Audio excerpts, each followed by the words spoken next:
ঐতিহ্যবাহী Ghorakhali rail station সংলগ্ন ভীমপুর হাজী আহমদ হোসেন এতিমখানা ও গোরস্তান মাদ্রাসা আলহাজ হযরত মাওলানা মোহাম্মদ সিদ্দিকুর রহমান রহমাতুল্লাহ আলাইহির স্মরণে 24তম বার্ষিক ওয়াজ ও দোয়ার মাহফিল।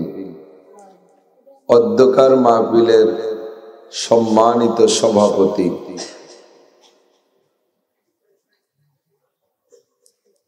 হযরত মাওলানা হুসাইন আহমদ সাহেব হাফিজাহুল্লাহ। এতক্ষণ পর্যন্ত বয়ান করেছেন হযরতে উলামায়ে কেরাম,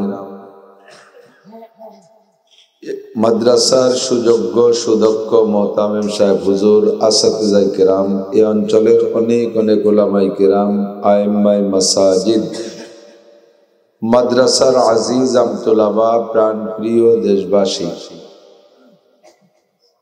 পর্দার আড়ালে বসে থাকা মা ও বোনেরা, মোটামুটি শীতের রাত্রে প্রত্যেকেরই যার যার তৌফিক অনুযায়ী লেপ, কম্বল, তোশক ইত্যাদি দিয়ে শীত বস্ত্রের যথেষ্ট ব্যবস্থা আছে। কিছুক্ষণের জন্য এই জাগতিক সুখ শান্তিকে বিসর্জন দিয়ে আরামের বিছানাকে ফেলে রেখে জান্নাতের মহা শান্তির আশায় কিছুক্ষণের জন্য এই শীতের কষ্ট সহ্য করে জাহান্নামের মহা কষ্টের ভয়ে, হিদায়াতের আশায় গুমরাহির ভয়ে, সওয়াবের আশায় গুনার ভয়ে, শিরিক ও কুফর মুক্ত ঈমান গড়ার লক্ষ্যে বেদাত মুক্ত সুন্নতি আমলের প্রশিক্ষণ নেওয়া ও দেওয়ার জন্য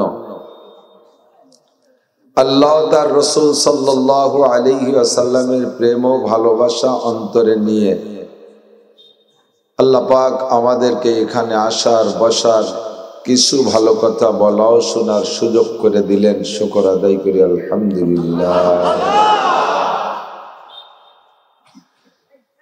গোটা বিশ্বের ভিতরে শুধু ভারত, পাকিস্তান, বাংলাদেশ আর আগে ছিল আমাদের পাশে বার্মা। বার্মায়ও যথেষ্ট বড় বড় আলেম আছে। এই কয়েকটা দেশ ছাড়া এভাবে উন্মুক্ত খোলা মাঠে ওয়াজ নসিহত করার সুযোগ পৃথিবীর কোনো দেশে নেই। এমনকি যে সৌদি আরব থেকে আমাদের দেশে দিন আসছে, ধর্ম আসছে, সে সৌদি আরবে এভাবে উন্মুক্ত খোলা মাঠে ওয়াজ নসিহত করার সুযোগ নেই। মালয়েশিয়া মুসলিম কান্ট্রি, যদিও সম্পূর্ণ ইসলামী শাসন ব্যবস্থা নেই, তবে সেখানেও বাংলাদেশের মতো সংখ্যাগরিষ্ঠ মুসলমান, প্রেসিডেন্ট, প্রধানমন্ত্রী, মন্ত্রী পরিষদ সব মুসলমান হয়ে থাকে। বহুত বড় বড় উলামায়ে কেরাম আছে মালয়েশিয়া। আমি মালয়েশিয়া গিয়েছি মাহফিলে, এভাবে খোলা মাঠে মাহফিল করার সুযোগ নেই। বড় মসজিদের ভিতরে বক্স দিয়ে মাইক ভিতরে, দুইটা মাইকের হর্ন বাইরে ছিল, সাথে সাথে পুলিশ চলে আসছে। সেখানে বুদ্ধরা, হিন্দুরা, খ্রিস্টানরা মাইক বাজায় সারা রাত ধুমধাড়াক্কা তাদের অনুষ্ঠান প্রোগ্রাম করতেছে, কিন্তু মাহফিল হতে পারবে না।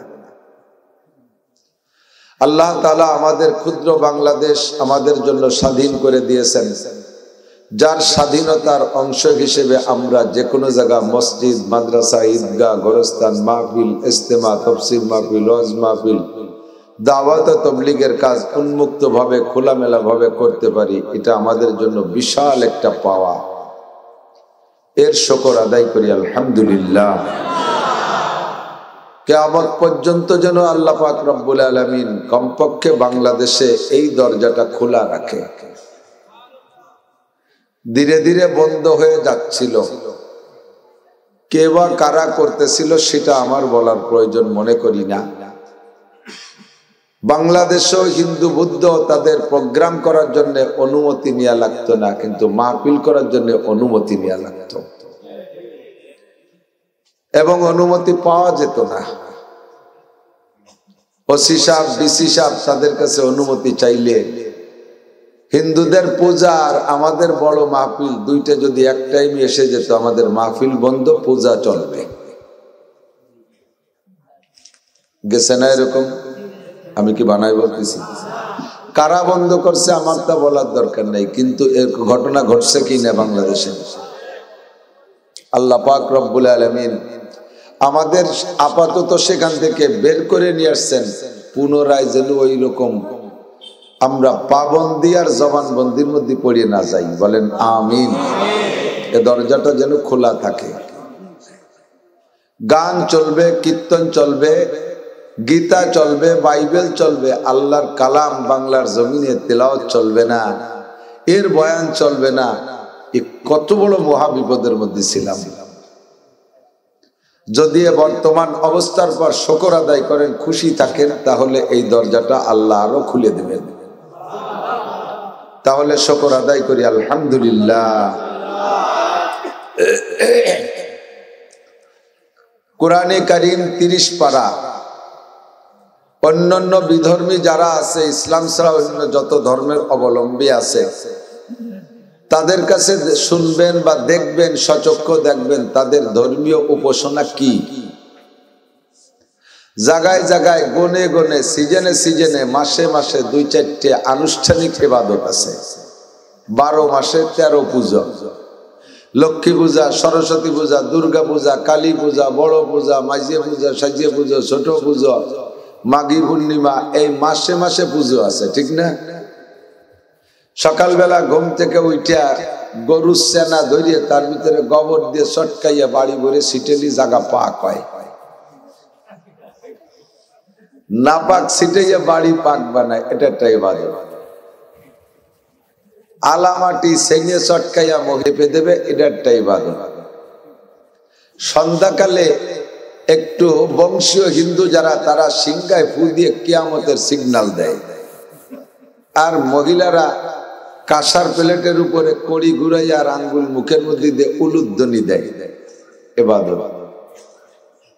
আর কি আছে তা আমার জানা নাই। আমি মোটা মোটা যে কয়টা আমার বাড়ির পাশের হিন্দুকে করতে দেখি, সেই কয়টা। আমি হিন্দু একজনকে জিজ্ঞেস করলাম, আমাদের ধর্ম সম্পর্কে 2-4টে শোন, আর এই খাতে তোদের কি আছে ক। আমাদের ধর্মের ভিতরে আছে, যে জায়গা যাব সেই জায়গায় ইবাদত। কথা বলেন। পায়খানায় যাব সে জায়গাও ইবাদত, আছে না নাই? বাথরুমের বাইরে থাকতে একটা দোয়া পড়বো, আল্লাহুম্মা বিসমিকা আমুতু ওয়া আহইয়া। পায়খানার বাইরে দৌড়ি না কি? মৌলবীরা বাদ দিয়ে পাবলিক দিয়ে একজন কান্দি,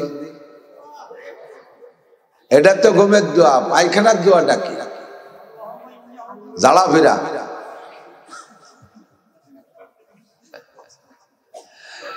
তবলিগে গেছে একজন পাবলিক, আমি সব জিজ্ঞেস করছে, বলেন তো গোসলের ফরজ কয়টি? কয় 3টি। 1 নম্বরে গরম পানি, 2 নম্বরে সাবানদানি, 3 নম্বরে গামছাখানি। গোসলের ফরজ 3টি।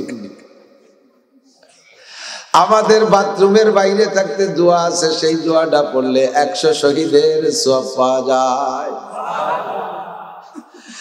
আল্লাহুম্মা ইন্নী আউযু বিকা মিনাল খুবুসি ওয়াল খাবায়েস। বাথরুমের ভিতরে গেলে শয়তানে নানা প্রকার ধোঁকা দেয়, নানা প্রকারের ধোঁকা দেয়, গুনাহ করানোর পরিকল্পনা দেয়। বাইরে থাকতে আল্লাহর কাছে শয়তানের হাত থেকে পানা চাইলাম, একটা দোয়া। এটা একটা দোয়া মানে ইবাদত। বাথরুমের মধ্যে ঢুকবো, এ জায়গায় ঢোকার সময় বাম পা দিয়া, কোন পা দিয়া? যদি জুতা বাইরে রেখে ভিতরে আলাদা জুতা ব্যবহার করা লাগে, ভালো ভালো বাথরুম, গ্রাম্য পাবলিকের বাথরুম তো বাইরে দিয়ে বানানো। এক ডাক্তারের কাছে গেছে এক রোগী যাইয়া ডাক্তারের কাছে যার সমস্যা ব্যক্ত করছে, তার ডাক্তার কাছে আপনার পায়খানা কেমন? গরিব মানুষের পায়খানা ওই কলার পাতায় দিয়ে বান্ধা। উনি জিজ্ঞেস করছে পায়খানা মানে পেটের পায়খানা কেমন? আর গরিব মানুষের পায়খানা কেলার পাতায় দিয়ে। আম টাম পড়ে নাকি? আছে একটা গাছে 2-4টে ছিল, তাক ছোটই বুড়িয়ে সাপ হয়ে গেছে। গরিব মানুষের পায়খানার ভিতরে জুতো বাইরে থাকে না, বাইরে ভিতরে জুতো থাকে না, এক জুতো দিয়ে সব জায়গা কাজে লাগান।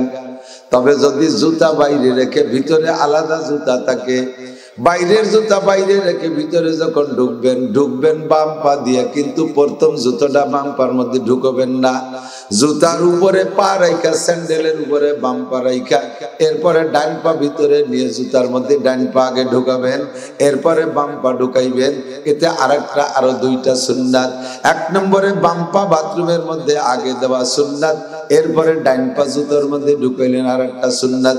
বাইরে থাকতে দোয়া পড়া, ঢোকার সময় দুইটা সুন্নাত, তিনটে সুন্নাত হইল। দরজা সুন্দর করে বন্ধ করে দিয়ে বাথরুমে বসবেন। সবই ইবাদত, আমার ইসলাম বলতেছি।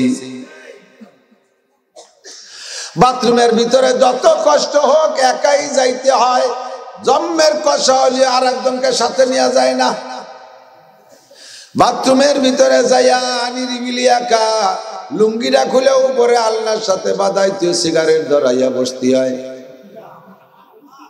বুদ্ধুম আর বিড়িদ্দুম একসাথে সুস্থি হয়, এরকম নাকি? যতটুক প্রয়োজন ততটুক খুলতে হবে, একেবারে কাতলা বারোই দিয়ে বসা যাবে না। রান বারোই দিয়ে সানা বান্ধে বিড়ি চাটতে চারু, এটা সুন্নতের খিলাফ, এটা মুসলমানদের আদর্শ। কতক্ষণ আমাদের নবীর সুন্নাত। বাথরুমে যাইয়া প্রয়োজন পরিমাণ কাপড় খুলবেন, কারণ খোলার সময় আপনার খেয়াল রাখতে হবে আমি যে হালাতে বসে আছি এই হালাতটা আমার আল্লাহ দেখে। আমাকে এত বড় ল্যাংটা ফ্যাংটা আল্লাহ দেখবে, লজ্জার ব্যাপার। পরিমাণ মতো রান টান ঘিরে যতটুক লাগবে ততটুক খুলবেন, এটা আরেকটা সুন্নাত। নবী পাক যখন বাথরুমে বসতেন আগের থেকে কাপড় তুলতেন না, একেবারে বসা হয়ে গেলে তারপরে আস্তে আস্তে যতটুক প্রয়োজন ততটুক খুলতেন, এটা আরেকটা সুন্নাত। চারটি হলো, কয়টা?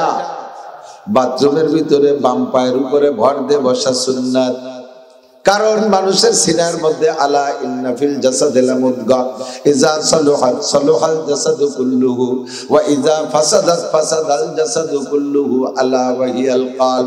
বাম দুধের দু আঙ্গুল নিচে সিনার ভিতরে একটা গোশতের টুকরা আছে, এইটা মূলার মতো, গাজরের মতো, অর্থাৎ তার নাম হার্ট বা কলব।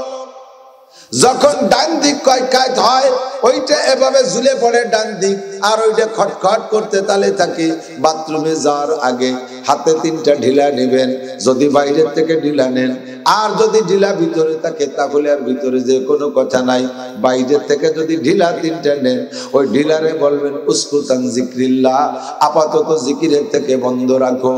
কারণ ঢিলা তো জিকির করে, গাছপালা জিকির করে, সবার মধ্যে জবানে জিকির আছে, আমার কানে আমি শুনি না। এবার ঢিলা তিনটাকে নিষেধ করে দিছে, জিকির করো না, এটাও একটা ইবাদত। বাথরুমের মধ্যে যাইয়া বাম পায়ের উপর যে ভর দিয়ে বসলে আপনার কলমটা বাম দিক কাত হয়ে যায়, ওর নড়াচড়া কমে যায়, জিকির বন্ধ হয়ে যায়। বাথরুমের ভিতরে জবানও জিকির হবে না, কোনো জায়গায় জিকির হবে না। এটা আমার নবীর একটা আদর্শ ইসলাম। টুকিটাকি বক্তারা বলে না, মোটা মোটা ওয়াজ করে, আমি একটু খুব টুকিটাকি যেগুলো আভ্যন্তরীণ ছোট মোটো এগুলো একটু বলে দেই, আর বললে ইনশাআল্লাহ আমল করার জন্য বান্দারা আস্তে আস্তে আস্তে আস্তে অভ্যস্ত হয়ে যাবে। কথা কন ঠিক না? এগুলো করতে তো কোনো কষ্ট নাই, কষ্ট আছে নাকি? সহজ আমল শিখাই দেই। আমি ওই হিন্দুরে বললাম আমাদের সব জায়গায় ইবাদত। এবার আমার আরেকটু বলিয়া দিক তাকান, রাতের বেলা শুইবেন ডাইন কাত হইয়া। কোন কাজ হইয়া? শোয়ার সময় বলবানি সেটা, পায়খানা আগে সারিয়েছে। বাথরুমে বাম পায়ের উপরে ভর দিয়ে বসবেন। মেডিকেল সায়েন্সের বিজ্ঞানীরা পর্যন্ত আবিষ্কার করেছে, মুহাম্মদুর রাসূলুল্লাহর মতো বিজ্ঞানী নাই। যত দিক আছে সব দিকের বিজ্ঞানী সায়েন্সম্যান মুহাম্মদুর রাসূলুল্লাহ। আরে বাম পায়ের উপরে ভর দিয়ে বসলে পায়খানা ক্লিয়ার হয় ভালো, ডান পায়ের উপরে ভর দিয়ে বসলে ক্লিয়ার কম হয়। এই জন্য নবী বাম পায়ের উপরে ভর দিয়ে বসতে বলছে। কত সুন্দর একটা আদর্শ, এটা একটা ইবাদত। পায়খানার মধ্যে এগুলো সব কিন্তু ইবাদত চলতেছে। এইটাকে সুন্নত মনে করে আমল করলে 100 করে শহীদের সওয়াব। এবার তিনটা ঢিলা ব্যবহার করবেন। ঢিলা তিনটা ব্যবহার পদ্ধতি কি? পুরুষের শরীর গরমকালে একরকম থাকে, শীতকালে আর একরকম হয়ে যায়। শীতকালে শরীরটা একটু চেপে যায়, আর গরমকালে শরীরের অঙ্গ প্রত্যঙ্গ ঢিলা হয়ে যায়। এই জন্য শীতকালে প্রথম ঢিলাটা পায়খানায় ব্যবহার করার সময় পিছন থেকে সামনের দিক, দ্বিতীয়টা সামনের থেকে পিছনের দিক, তৃতীয়টা পিছন থেকে সামনের দিক আনবেন। 3টে 5টা 7টা বেজল ব্যবহার করবেন। এখানে আর 2টা সুন্নাত হয়ে গেল। একটা হলো ব্যবহার পদ্ধতি, এক সুন্নাত। 2 নম্বর 3টা ঢিলা ব্যবহার করা, বেজল ব্যবহার করা আর একটা সুন্নাত। 4 নম্বরে নবী, 3 নম্বরে নবী পাকের এই ঢিলা ব্যবহার করা সুন্নাত। দেখেন কতগুলো সুন্নাত বলতেছি খালি পায়খানার মধ্যে। আমাদের ইবাদত পায়খানার মধ্যে কতগুলো, আল্লাহু আকবার। আর গরমকালে প্রথম ঢিলাটা সামনের থেকে পিছনের দিক, দ্বিতীয়টা পিছন থেকে সামনের দিক, তৃতীয়টা সামনের থেকে পিছনের দিক। কি জন্য পরে গরমকাল আসলে বুঝতে পারবেন, এখন কোয়া লাগতেছে না কি জন্য এগুলো করবেন। এরপরে মহিলারা ব্যবহার করবে, ওরা 12 মাস কাল সারা বছর বইরা প্রথমটা পিছন থেকে সামনের থেকে পিছনের দিক, দ্বিতীয়টা পিছন থেকে সামনের দিক, তারপরেরটা সামনের থেকে পিছনের দিক। এগুলো সব সুন্নতি আমল। আমার নবী শিখাইতে কম শিখান নাই। আব্দুল্লাহ ইবনে সালাম রাদিয়াল্লাহু তাআলা আনহু মদিনার ইহুদিদের সবচেয়ে বড় আলেম ছিলেন।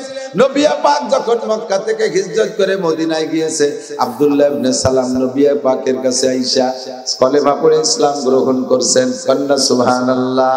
আব্দুল্লাহ ইবনে সালাম ছিলেন ইহুদিদের বড় পীর। ইনকাম সোর্স কিছুই ছিল না, শুধু পীর মুরিদি করে জীবন যাপন ছিল স্বাচ্ছন্দ্যের সাথে। ইহুদিরা মোটা হাদিয়া দিত। দেখেন না চরমোনাই যারা গেছেন, 5 ওয়াক্ত কালেকশন হয় কি পরিমাণ। পান গাদি দেওয়ার মতো গাদি দিয়ে টাকা গনে। আরে ফজলুল করিমার সাকসাবের জীবন কুরবানি করে দিয়ে গেছে। তার ছেলেরা এখন বস্তা বস্তা টাকা পায়, জায়গায় বৈশা লক্ষ লক্ষ কোটি কোটি টাকা পেয়ে যাচ্ছে। আব্দুল্লাহ ইবনে সালাম এমন পীর ছিলেন, মুরিদরা তাদেরকে এইভাবে তাকে এভাবে টাকা দিত। সুখে আনন্দের সাথে জীবন যাপন চলতো। নবী পাকের সাথে ইসলাম গ্রহণ করার পরে ইহুদিরা আইসা আব্দুল্লাহ ইবনে সালামকে ধিক্কার দেয়। আব্দুল্লাহ সুহি খাতি ভূতি কিলে, তাই না?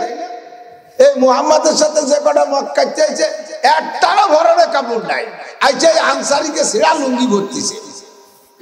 আর তুমি এত সুখে শান্তিতে ছিলে, সেই গরিব মুহাম্মাদের সাথে যাই আবার দল বাঁধছো, না খাইয়ে মরার চান্সে, তাই না?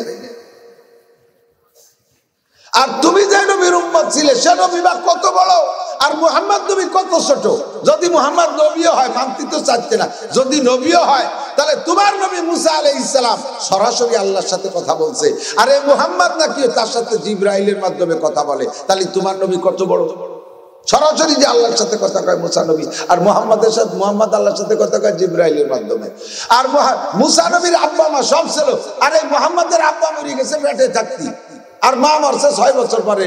বিশ্বে 3-4 জায়গা তুমি খাবার কিছু নাই, আন্তর্জাতিক খ্যাতি সম্পন্ন বই, তুমি তার কাছে আইছো মুরিদ।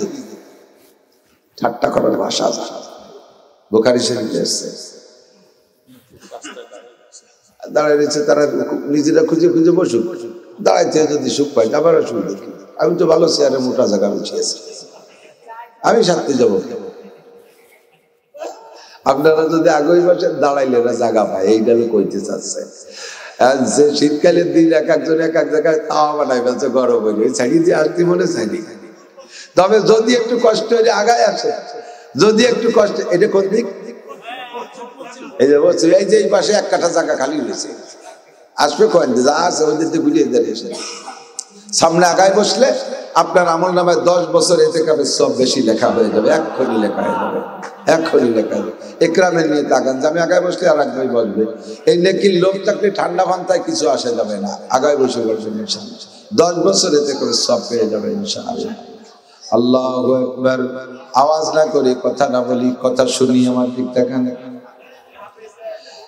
এবার আব্দুল্লাহ ইবনে সালাম কাইছে, কয় আব্দুল্লাহ সুখী কাতি বুতি কিলাই, তুমি মুহাম্মদ গরিব, মুহাম্মাদের মতো ছোট নবীর কাছে বায়াত হইলেন, উম্মত, তার উম্মত হিসেবে তুমি নাম লেখাই দিলে, তোমার মতো হতভাগ্য হতে পারে না। আব্দুল্লাহ ইবনে সালাম রে ইহুদিরা ধিক্কার দেয়। আমার দিক, এ যুবক মনে রাখো, কথা শোনো, সব শুনতে হবে, বুঝতে হবে।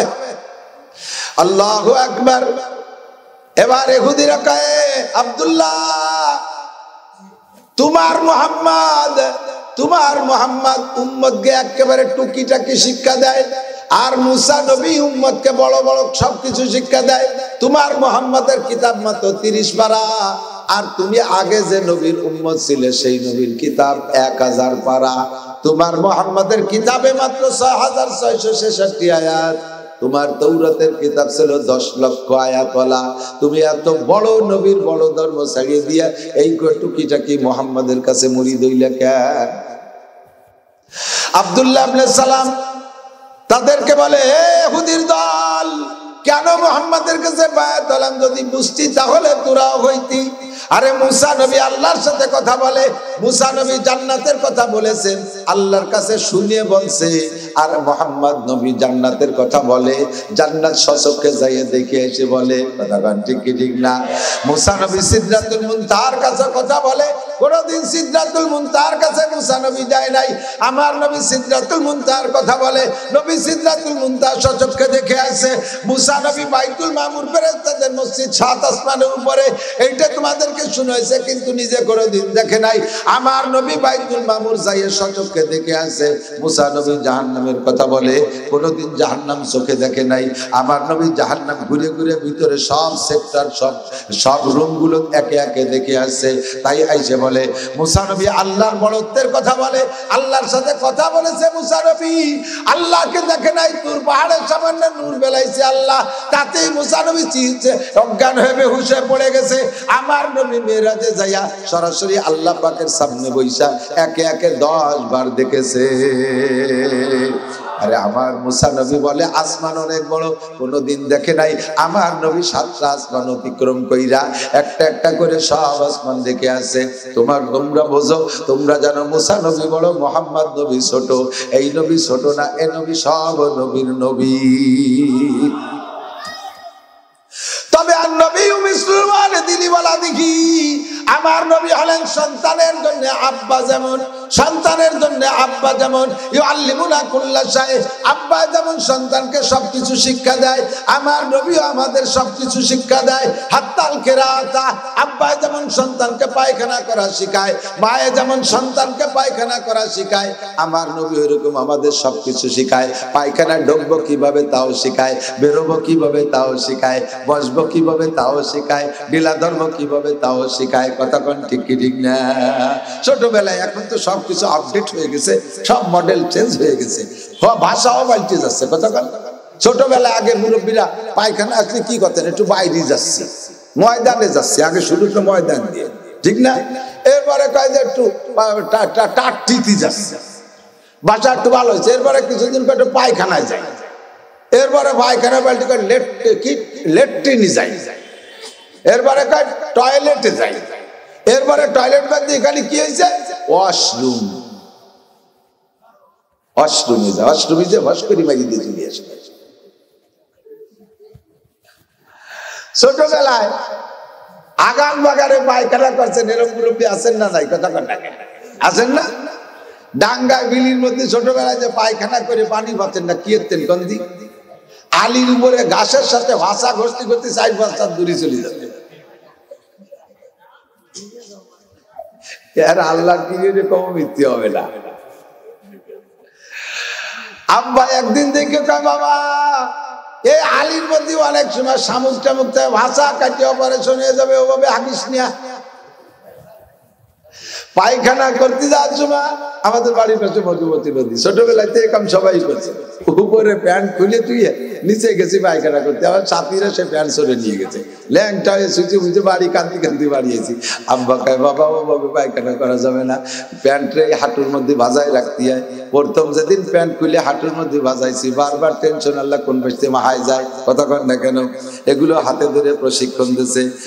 আব্দুল্লাহ ইবনে সালাম বলেন, আন-নবী মিসলু ওয়ালাদিহি ওয়ালাদিহি, আমার নবী সন্তানের জন্য আব্বা মা যেমন, আমাদের উম্মতের জন্য নবী তেমন। ইউআল্লিমুনা কুল্লা শাই, আমাদের সব কিছু শিক্ষা দেয়। হাত্তাল কিরা, কিরা মানে পায়খানা, এমনকি আমরা পায়খানায় যাব, ঢুকবো, বসবো, ঢিলা ব্যবহার করব কিভাবে, পানি খরচ করব কিভাবে, তাও শিক্ষা দিয়েছে।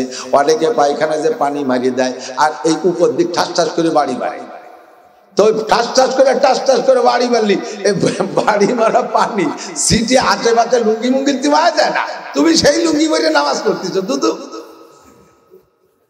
তালি জুমার নামাজটা কিরকম হয়েছে? পানি মারতে হবে, ডলা দিতে হবে, তাতে সিটে আশেপাশে না লাগে। এও নবী আমাদেরকে শিক্ষা দিয়েছেন। তবে ওই অল্প ময়লা, অল্প এক বদ্দা পানি দিয়ে ধোয়ার পরে জায়গাটা পরিষ্কার যদিও হয়, তবে মনের মধ্যে সন্দেহ থাকে, ময়লা মাখাইনে পানি আশপাশে মাখাইছে, শরীরটা কেমন কেমন একটু গিদ গিদে লাগে। এই জন্য নবী শিক্ষা দিয়েছেন বাথরুমের ভিতরে অতিরিক্ত একটা কাপড় রাখবা।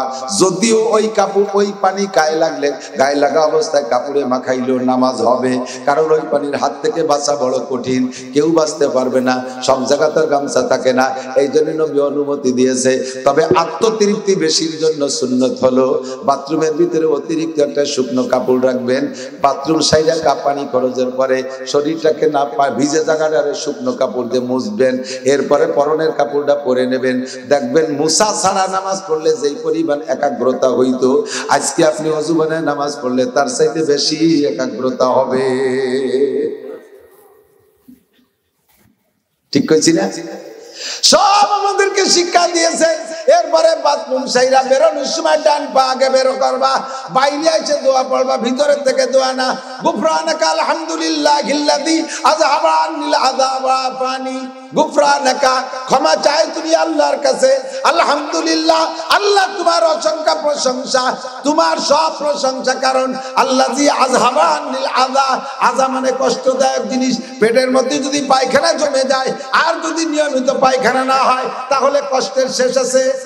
কথা বলেন, শেষ আছে? তাহলে পায়খানা নির্গত হয়ে যাওয়া, এটা আযা, কষ্ট থেকে আল্লাহ আমাদেরকে পরিত্রাণ দিয়েছে। আল্লাহ যদি নিয়মতান্ত্রিক ভাবে কেউ রেগুলার ক্লিয়ার পায়খানা দেয়, দোস্তরে এর চাইতে আর শান্তির কিছু থাকে না।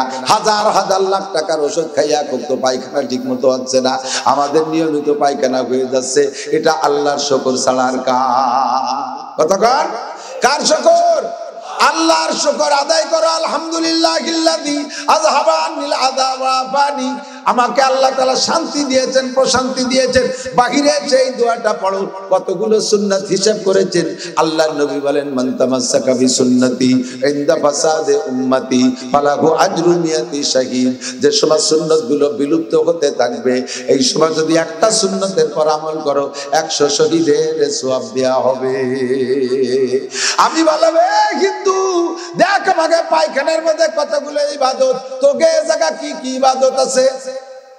আমাকে ও জায়গা ইবাদত বাইরে থেকে ভাষা উজলতি উজলতি যে মারিয়ে দিয়ে বেরোয় চলে আসা, আর কোন ইবাদত কি? আবার ইবাদত বিছানায় যখন যাইবেন শুইতে, আমার দিক তাকান, পারলে ওযু করে শুইবেন, না পারলে কমপক্ষে ঘরের দেওয়ালের সাথে হোক আর পাক মাটিতে হোক, হাত মাইরা একটু তায়াম্মুম করবেন। তায়াম্মুম হলো মাটিতে হাত মাইরা, হাতে এরকম ঝাইরা সর্বপ্রথম আপনি মুখটারে একটা সুন্দর করে ডলে ডলে মুছবেন, আর একবার হাত মাইরা হাতটাকে এই তায়াম্মুম করা শেখেন, আমার দিক তাকান, এই হাতটারে কোষ করে রাখবেন, হাতরে এরকম করবেন, একটু দেখাবেন কিরকম। এই 3 আঙ্গুল মিশানো, এই 2 আঙ্গুল ফাঁকা। এবার হাতে এটারে ডান হাতে কোষ করে রেখে এই 3 আঙ্গুলদের নিচের পাশ দিয়ে এই পর্যন্ত নিয়ে এই 2 আঙ্গুল দিয়ে এখানে ডলা দিয়ে একটা ডলা দেবেন। হাতের তালু মুছবেন না, এই হাতের তালু আবার ওই কাজে আবার ওইভাবে লাগবে। এমন করে একবার দিয়ে এমন করে দেবেন, আপনি মোটামুটি এক প্রকার পবিত্রতার মধ্যে এসে গেলেন। রাত্রে বিছানায়, পাক বিছানায় শুয়ে যদি আপনার মরণ হয়ে যায়, আল্লাহ পাক আপনার মরণটাকে শহীদি মরণ হিসেবে ধরে নেয়। দেখ আমাদের শোয়ার মধ্যে ইবাদত। এরপরে বিছানায় যখন যাইবেন, অন্তর থেকে 3 বার বলবেন, সারা জীবনে যত গুনাহ করছেন আর যে গুনাহগুলো আপনার আপাতত করার অভ্যাস রানিং আছে, বিড়ি খাওয়ার অভ্যাস, গাঁজা খাওয়ার অভ্যাস, এবা খাওয়ার অভ্যাস, সুদে টাকার অভ্যাস, ঘুষে টাকার অভ্যাস, আইলটেলা অভ্যাস, জালদলির অভ্যাস, মিথ্যা সাক্ষীর অভ্যাস, গালাগালি করার অভ্যাস, গীবাত করার অভ্যাস, পরের জমি জালদলিল করার অভ্যাস, মিথ্যা সাক্ষী দেওয়ার অভ্যাস, মিথ্যা মামলার অভ্যাস, মমতাজের গান শোনা, মনির খানের গান শোনা, আলমগীরের গান শোনা, জারি যাত্রা কলসা, গাজীর গানগুলো যাত্রা, আকাম কুকাম যা আছে, সুদের টাকা খাওয়া, গুচের টাকা খাওয়া, বেরাকের টাকা খাওয়া, কারিতাসের টাকা খাওয়া, অ্যাডামসের টাকা নেওয়া, বিআরডিবির টাকা নেওয়া, স্বনির্ভরের টাকা নেওয়া, গ্রামীণ ব্যাংকের টাকা নেওয়া, এই সব হারাম যে কাজগুলো আপনার আপাতত করা রানিং আছে, মুখে দাড়ি কাটার অভ্যাস আছে, নামাজ পড়ার অভ্যাস নাই, হালাল কিছু করার অভ্যাস নাই, সব গুনাহ থেকে অন্তরে তওবা করেন। কারণ এখন আপনি মরতেছেন, এখন মরতেছি বলেন, কেন মরা কেন বললাম? ঘুমের যে দোয়াটা কি বলেন তো? আল্লাহুম্মা বিসমিকা আমুতু, বলেন আল্লাহ তোমার নামে মরিতেছি। কি বলেন? তোমার নামে মরিতেছি। আপনার জানা আছে নিশ্চয়ই, এখানে যারা আছে একটা দুইটা অ্যাক্সিডেন্ট আপনার জানা আছে, আপনাদের এলাকায় হোক, আত্মীয় স্বজনের মধ্যে হোক, বহু মানুষের খবর জানেন। রাত্রে যে ঘুমাইলো আর সকালবেলা ঘুম থেকে উঠে নাই, ঘুমের মধ্যে মরণ হয়ে গেছে, এমন দুই একটা খবর জানা আছে কি আছে না? আপনিও সেই অঙ্গীকার করে মরণের ওয়াদা করে ঘুমোচ্ছেন। আল্লাহুম্মা বিসমিকা আমুতু, আল্লাহ তোমার নামে মরিতেছি। ওয়া আহইয়া, সকালবেলা যখন ঘুম থেকে উঠবো তোমার নামেই উঠবো, তোমার নামে মরি, তোমার নামে সজাগ হই। কতক্ষণ? তোমার নামে মরি, তোমার নামে বাঁচি। এরপরে সকালে যখন ঘুম থেকে ওঠেন তখন কি দোয়া পড়েন? আলহামদুলিল্লাহিল্লাযী, সব প্রশংসা ওই আল্লাহর, আল্লাযী আহইয়ানা, যে আল্লাহ আমাদেরকে বাঁচায় দিয়েছেন, বাদামা আমাতানা, কিছুক্ষণ মেরে রাখার পরে। বাদামা আমাতানার কি মানে? কিছুক্ষণ মেরে রাখার পরে। 6 ঘন্টা মেরে রাখছে কেউরে, 8 ঘন্টা মেরে রাখছে কেউরে, 3 ঘন্টা মেরে রাখছে। আল্লাহ কিছুক্ষণ মেরে দেওয়ার পরে আবার তুমি বাঁচাই দিয়েছো। এই বাঁচানো আমার আব্বা বাঁচাই নাই, এই বাঁচানো আমার মা বাঁচাই নাই, এই বাঁচানো আমার নেতা নেত্রী বাঁচাই নাই। আমারে বাঁচাইছে কে? বল যুবক, কে বাঁচাইছে? আমারে মারছিল আমার আল্লাহ। ঘুম দেয় কে? আল্লাহ ঘুম দিয়েছে মানে মেরে দিয়েছে, আবার ঘুম থেকে আমারে সজাগ করে দিয়েছো তুমি। কাজে প্রশংসা সব তোমার। এরপরে বা ইলাইহিন নুশুর, এদিক তাকান। 6 ঘন্টা মেরে রেখে বাঁচাই দিতে পারে যেই আল্লাহ, স্থায়ী মরণের পরে কিয়ামতে বাঁচাইতে পারবে কি পারবে না? ওয়া ইলাইহিন নুশুর, আবার আল্লাহর কাছে উঠতে হবে। দেখ আমার ঘুমের মধ্যে কত দোয়া। এবার শোয়ার সময় যুবক আমার দিকে খেয়াল করো, ডান কাতে শুইবেন, আমার বডির দিকে তাকান, আমার বডির দিকে তাকান, এদিক ওদিক তাকায় না। দেখেন আমি কোন ফিগারে আছি, বোঝা যাচ্ছে? এইভাবে যদি আমি উত্তর শীতের ডান কাতে শুয়ে পড়ি, তাহলে আরবিতে লেখা এলো ডান দিক দিয়ে। আরবিতে কোন দিক দিয়ে? ডান দিক দিয়ে। আমি এইভাবে কায়তে শোব, এর নাম হলো কিবলামুখী শোয়া। এই কিবলামুখী শুইছি, বডিটার দিকে তাকান। এই অবস্থায় যদি শুই, আমার বডির মধ্যে মোহাম্মদ শব্দ লেখা হয়ে গেছে। মাথাটা মিম, কেনুর থেকে এই ভাঁজটা হা, পাশার এই মোড়টা আর একটা মিম, হাঁটুর নিচে দাল, মিম হা মিম দাল মোহাম্মদ। আমি মোহাম্মদি ফিগারে ডান কাতে শুইয়া হাতটারে গালের নিচে দিয়ে 3 বার পড়ব আস্তাগফিরুল্লাহ আল্লাযী লা ইলাহা ইল্লা হুয়াল হাইয়ুল কাইয়্যুম ওয়া আতুবু ইলাইহি। আমার নবী বলেন, তুমি যদি অন্তর থেকে সব গুনাহ থেকে তওবা করার নিয়তে এমন করে ইস্তেগফার করো, তাহলে তোমার আমলনামার গুনাহ যদি হয় কাদাদি আওরাকিল আসদার, পৃথিবীতে যত গাছ আছে, তাতে যত পাতা আছে, এত সংখ্যা যদি তোমার গুনাহ হয়, আরে কাদাদি রমালিল আর, জমিনে যত বালু কণা আছে, মাটির কণা, এত সংখ্যা যদি তোমার গুনাহ হয়, কাদাদি জাবাতিল বাহার, সারা পৃথিবীতে যত পানি আছে বাতাসে উড়াই দিলে বুদবুদি কণা হয়, এত কণা সংখ্যা ও পরিমাণ যদি তোমার গুনাহ হয়, বরঞ্চ 3টে মিলে যত সংখ্যা হয় এত গুনাহ যদি তোমার হয়, ও বান্দা অন্তর থেকে 3 বার ইস্তেগফার করলে সব গুনাহ আল্লাহ তাআলা সঙ্গে সঙ্গে ক্ষমা কইরা দেয়। শুধু ক্ষমা করে দিয়ে শেষ করে না, আল্লাহ কাইযাব লাহুল আযাবু ইয়াউমাল কিয়ামাতি ওয়া ইয়াখলুদ ফীহি মুহানা ইল্লা মান তাবা ওয়া আমানা ওয়া আমিলা আমালান সালিহা ফা উলাইকা ইউবাদদিলুল্লাহু সাইয়্যাতিহিম হাসানাত।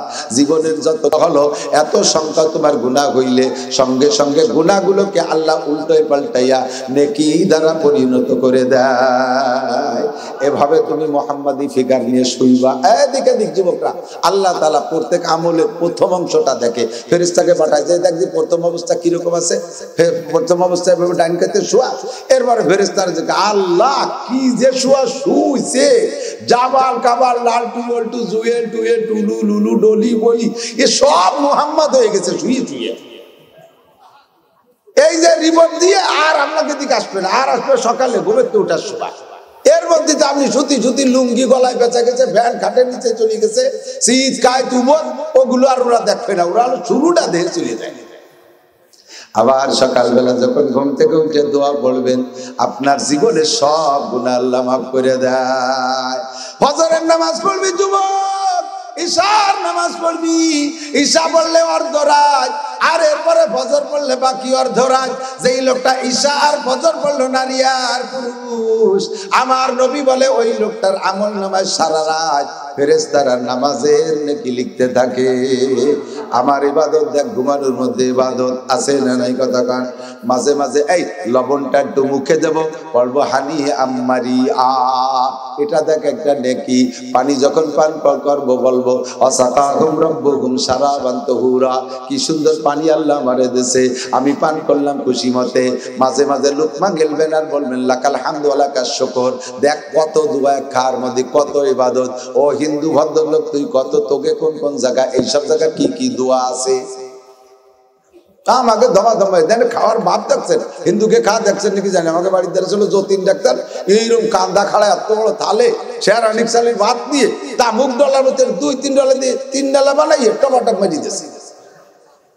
আমার এক পরিচিত ভদ্রলোক ভক্ত, ও কয় হুজুর আমরা এক ম্যাচে 10 জন থাকি, তার ভিতরে আমরা 8 জন মুসলমান আর 2 জন হিন্দু। যদিও হিন্দু আমাদের সাথে মিলেমিশে চলে, হারাম টারাম ওকে জন্য আমরা জোগাড় করি না, আমাকে সাথেই খায়। 8 জনের জন্য 10 জনের জন্য 10 পোয়া চাউল দেই। 8 জন আমরা মুসলমান, আমরা সম্ভবত এই 8 জনে 3 থেকে 4 পোয়া চাউলের ভাত খাই, আর ওরা 2 দিয়ে 6 পোয়া খায়। পরে ওকে কলাম যে তুরা এরকম গাড়লে গিলা গিলিস কে, একই তো সাইজ, বডি তো তোকে বড় না, কাজও তো বেশি করিস না। ওরাই কয় দাদা তোমরা খাওয়ার সময় বিসমিল্লাহ কর না, ওতেই ব্যাট ঘুরে যায়। বলেন না সুবহানাল্লাহ, বলেন না সুবহানাল্লাহ। খাওয়ার সময় বিসমিল্লাহ কয়, পেট ভরে যায়। এরপরে আলহামদুলিল্লাহ কয়, যেটুকু বাকি থাকে তাও ভরে যায়। তোকে সব জায়গা কি দোয়া আছে? কোন দোয়া নাই। আমাদের ইসলাম সব জায়গা আছে না নাই?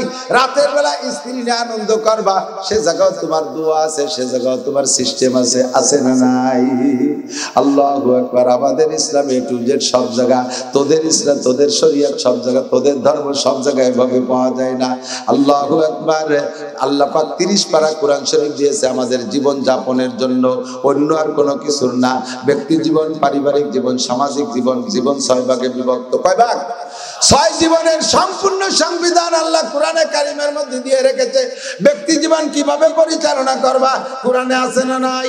পারিবারিক জীবনের সংবিধান কোরআনে আছে, আরে সামাজিক জীবনের সংবিধান কোরআনে আছে, অর্থনীতি কোরআনে আছে, আয় রোজগার কিভাবে করবা, হালাল হারাম বাছাই করে হালাল ইনকাম করবা, সব কোরআনে আছে। রাজনীতিও কোরআনে আছে না নাই? আস্তে কয়, আস্তে কয়। রাজনীতি কোরআনে আছে, তবে তোমাকে পচা রাজনীতি কোরআনে নাই। যেই রাজনীতি দেয়া এক দলের ধ্বংস করে দিয়া আর এক দল এবার দুর্নীতি শুরু করো, আবার ওই দল ঠকে গেলে ওই দল এসে দুর্নীতি করো, ঠগা দলরা শেষ করে দাও, জিতা দলরা দুর্নীতি করো। এই রাজনীতি কোরআনে নাই। কোরআনের রাজনীতি নবীওয়ালা রাজনীতি, কোরআনের রাজনীতি আল্লাহর মনোনীত রাজনীতি, ওর মধ্যে আছে না নাই? আল্লাহ কয় কোরআনের রাজনীতি বাস্তবায়ন কর, আমি আল্লাহ লাফাতাহনা আলাইহিম বারাকাতিন মিনাস সামাই ওয়াল আরদ, আসমান জমিন থেকে রহমত আর বরকতের সব দরজা খুলে দেব। কন্যা সুবহানাল্লাহ। ওয়াদা করেছে কে? আসমান থেকে রহমত। বলেন আসমান থেকে রহমত, জমিন থেকে বরকত। আসমান থেকে রহমত, জমিন থেকে বরকত। বরকত কাকে বলে? যদি পয়সা থাকে একটু যান, না থাকলে কমপক্ষে দৈনন্দিন খবরের ভিতরে আফগানিস্তানের খবরটা সার্চ দে। যুবক আফগানিস্তানের খবর সার্চ দে। আপনারা যারা মোবাইল চেনেন আফগানিস্তানের বর্তমান অবস্থা সার্চ দিয়ে দেখবেন। আজিব আজিব কে আসতেছে মোল্লারা, ওই আফগানি মোল্লারা ইসলামী হুকুমত কোরআনের আইন বাস্তবায়ন করেছে। মাত্র 2 বছর 3 বছর চলতে যাচ্ছে। 21 সালে তারা স্বাধীন করছে, 21 সালে স্বাধীন করছে, 21-এর শেষে 22-এর শুরুতে, 22, 23, 24 পার হচ্ছে মাত্র 3 বছর। আল্লাহ তাদেরকে কি রহমত আর বরকত দিয়েছে শুনলে আশ্চর্য হবেন। একটানা 40 বছর, 20 বছর রাশিয়ালা বোমা মারছে, আর 20 বছর মারছে আমেরিকার ন্যাটো বাহিনী। 42টা দেশের শক্তিশালী দেশে বোমা মারতে মারতে ওই জায়গার জমিনে তামা তামা করে ফেলাইছে। আফগানিস্তানের বাতাসের ভিতরে গোলা বারুদের গন্ধ আসে, এখনো পর্যন্ত বাতাস গরম। এই গরম বোমা মারতে মারতে তাদের জমির উর্বর শক্তি এমন নষ্ট করে দিয়েছিল, ডালিম গাছের ডালিম হইতো 1 কেজি ডালিম হইতে ছোট বয়া পেয়ারার মতো 4-5টা 6টা ডালিম লাগতো 1 কেজি হইতে। আফগানি মোল্লাদের হাতে যখন ক্ষমতা আসছে 1 বছরের মাথায় আল্লাহ পাক সেই মাঠের সেই গাছে গাছও পাল্টাই নাই, মাটিও পাল্টাই নাই, সেই গাছের সেই ডালিম গাছের আল্লাহু আকবার এখন 1 ডালিমে 1 কেজি। ওয়ালাউ আন্না আহলাল কুরা আমানু ওয়াত্তাকাউ লাফাতাহনা আলাইহিম বারাকাতিন মিনাস সামাই ওয়াল আরদ।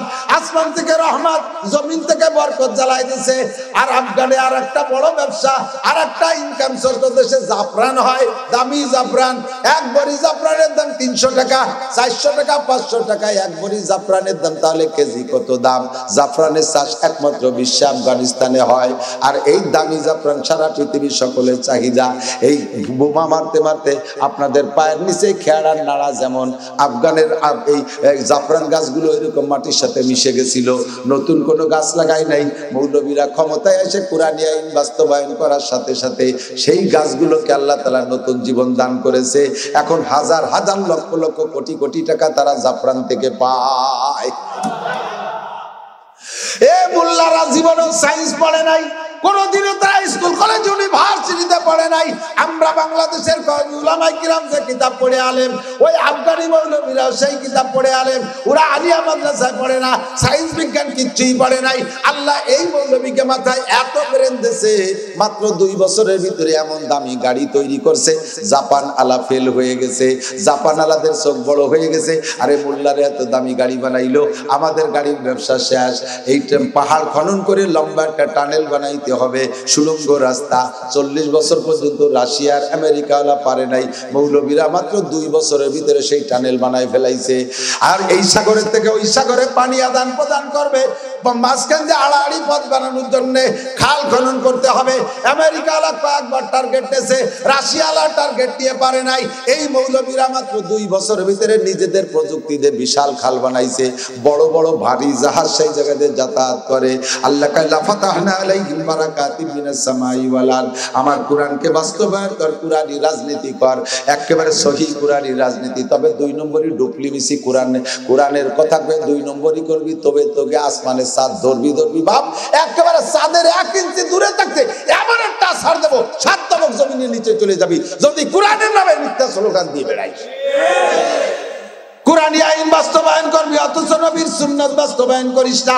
দাড়ির মধ্যে নবীর সুন্নাত নাই, টুপির মধ্যে নবীর সুন্নাত নাই, পাগড়ির মধ্যে নবীর সুন্নাত নাই, পোশাকের মধ্যে নবীর সুন্নাত নাই, পর্দার মধ্যে শরীয়ত নাই। আদাবিদে 50-50 ইসলাম করো, আবার কোরআনী আইন বাস্তবায়ন করার চেষ্টা করো। এমন ধোঁকার কোরআন না। আফগানি মোল্লাদের মতো শতভাগ এখন চোর ধরা পড়লে হাত কাইটা দেয়, জিনা করা ধরা পড়লে পাথর মেরে শেষ করে দেয়, অবিবাহিত জিনাখোর ধরা পড়লে 100 ডোরা মারিয়ে দেয়। ডেলি হাজার হাজার মারা রাখতেছে না, মাত্র 2-4 ডেজে মারিয়ে দিয়েছে প্রথম বছর। এখন আফগানিস্তানে জেনা আর চুরির গন্ধই নাই। দাড়ি কাটলে তার জন্য পানিশমেন্ট আছে, মদ গাঁজা খাইলে পানিশমেন্ট আছে, বেপর্দা করলে পানিশমেন্ট আছে।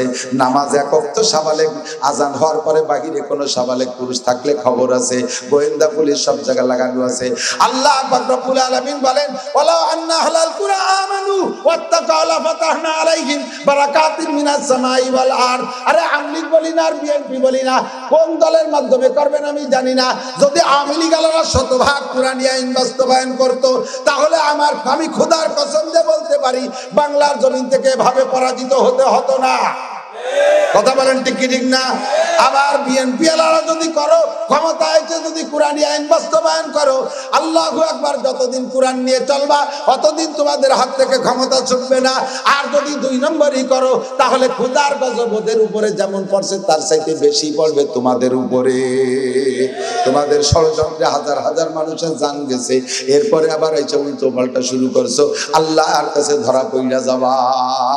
এই জন্য আমি দাবি করি, যদি এই বছর শতভাগ কোরআনী আইন নিয়ে কোনো দল সামনে আসে, আপনারা কি তাদের সাথে থাকবেন?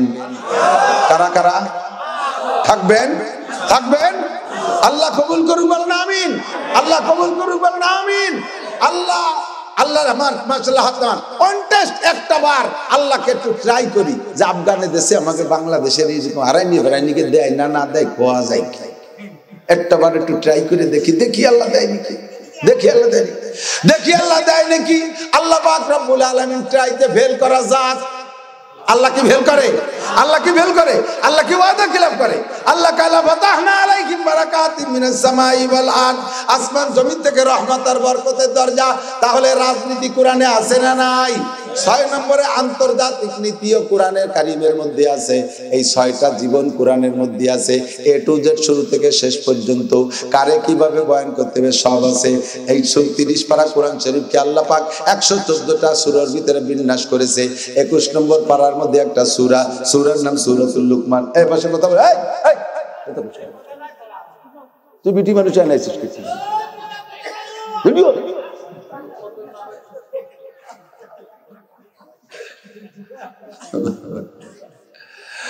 আল্লাহ নোটাক বাটুস কথা হবে না, বেশি ভালো কথা হলে মাইকি কোন সবাই শুনি, আমরা চুপ থাকতে হবে।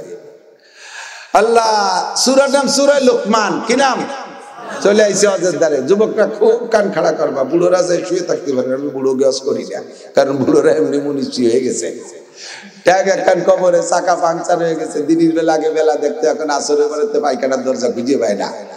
বিনা চশমায় ভাত তো সহি দেই না, কথা কেন? আমি তো বিনা চশমায় ভাত দেই না। তো আমাদের বুড়োদের সব শেষ, এই জন্য আমাদের আর ওয়াজের দরকার নাই। তারপরে শেষে দোয়া হবে।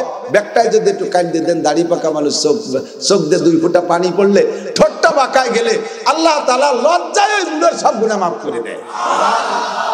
এই একটা ফজিলত বুড়োকে আছে। বাকি সমাজকে নষ্ট করতেছো যারা যুবকরা, জমিনের আংটা ধরে উঠো আর নামাও। হ্যাঁ, আমরা দেশের পাইছো দেখাই ছেড়ে দেবো। তোমরা পাইছোরা একটু ভালো হওয়ার জন্য তোমাদের অনুরোধ করি দোস্ত। সূরার নাম সূরা লুকমান, খুব কান খাড়া করে শুনবা।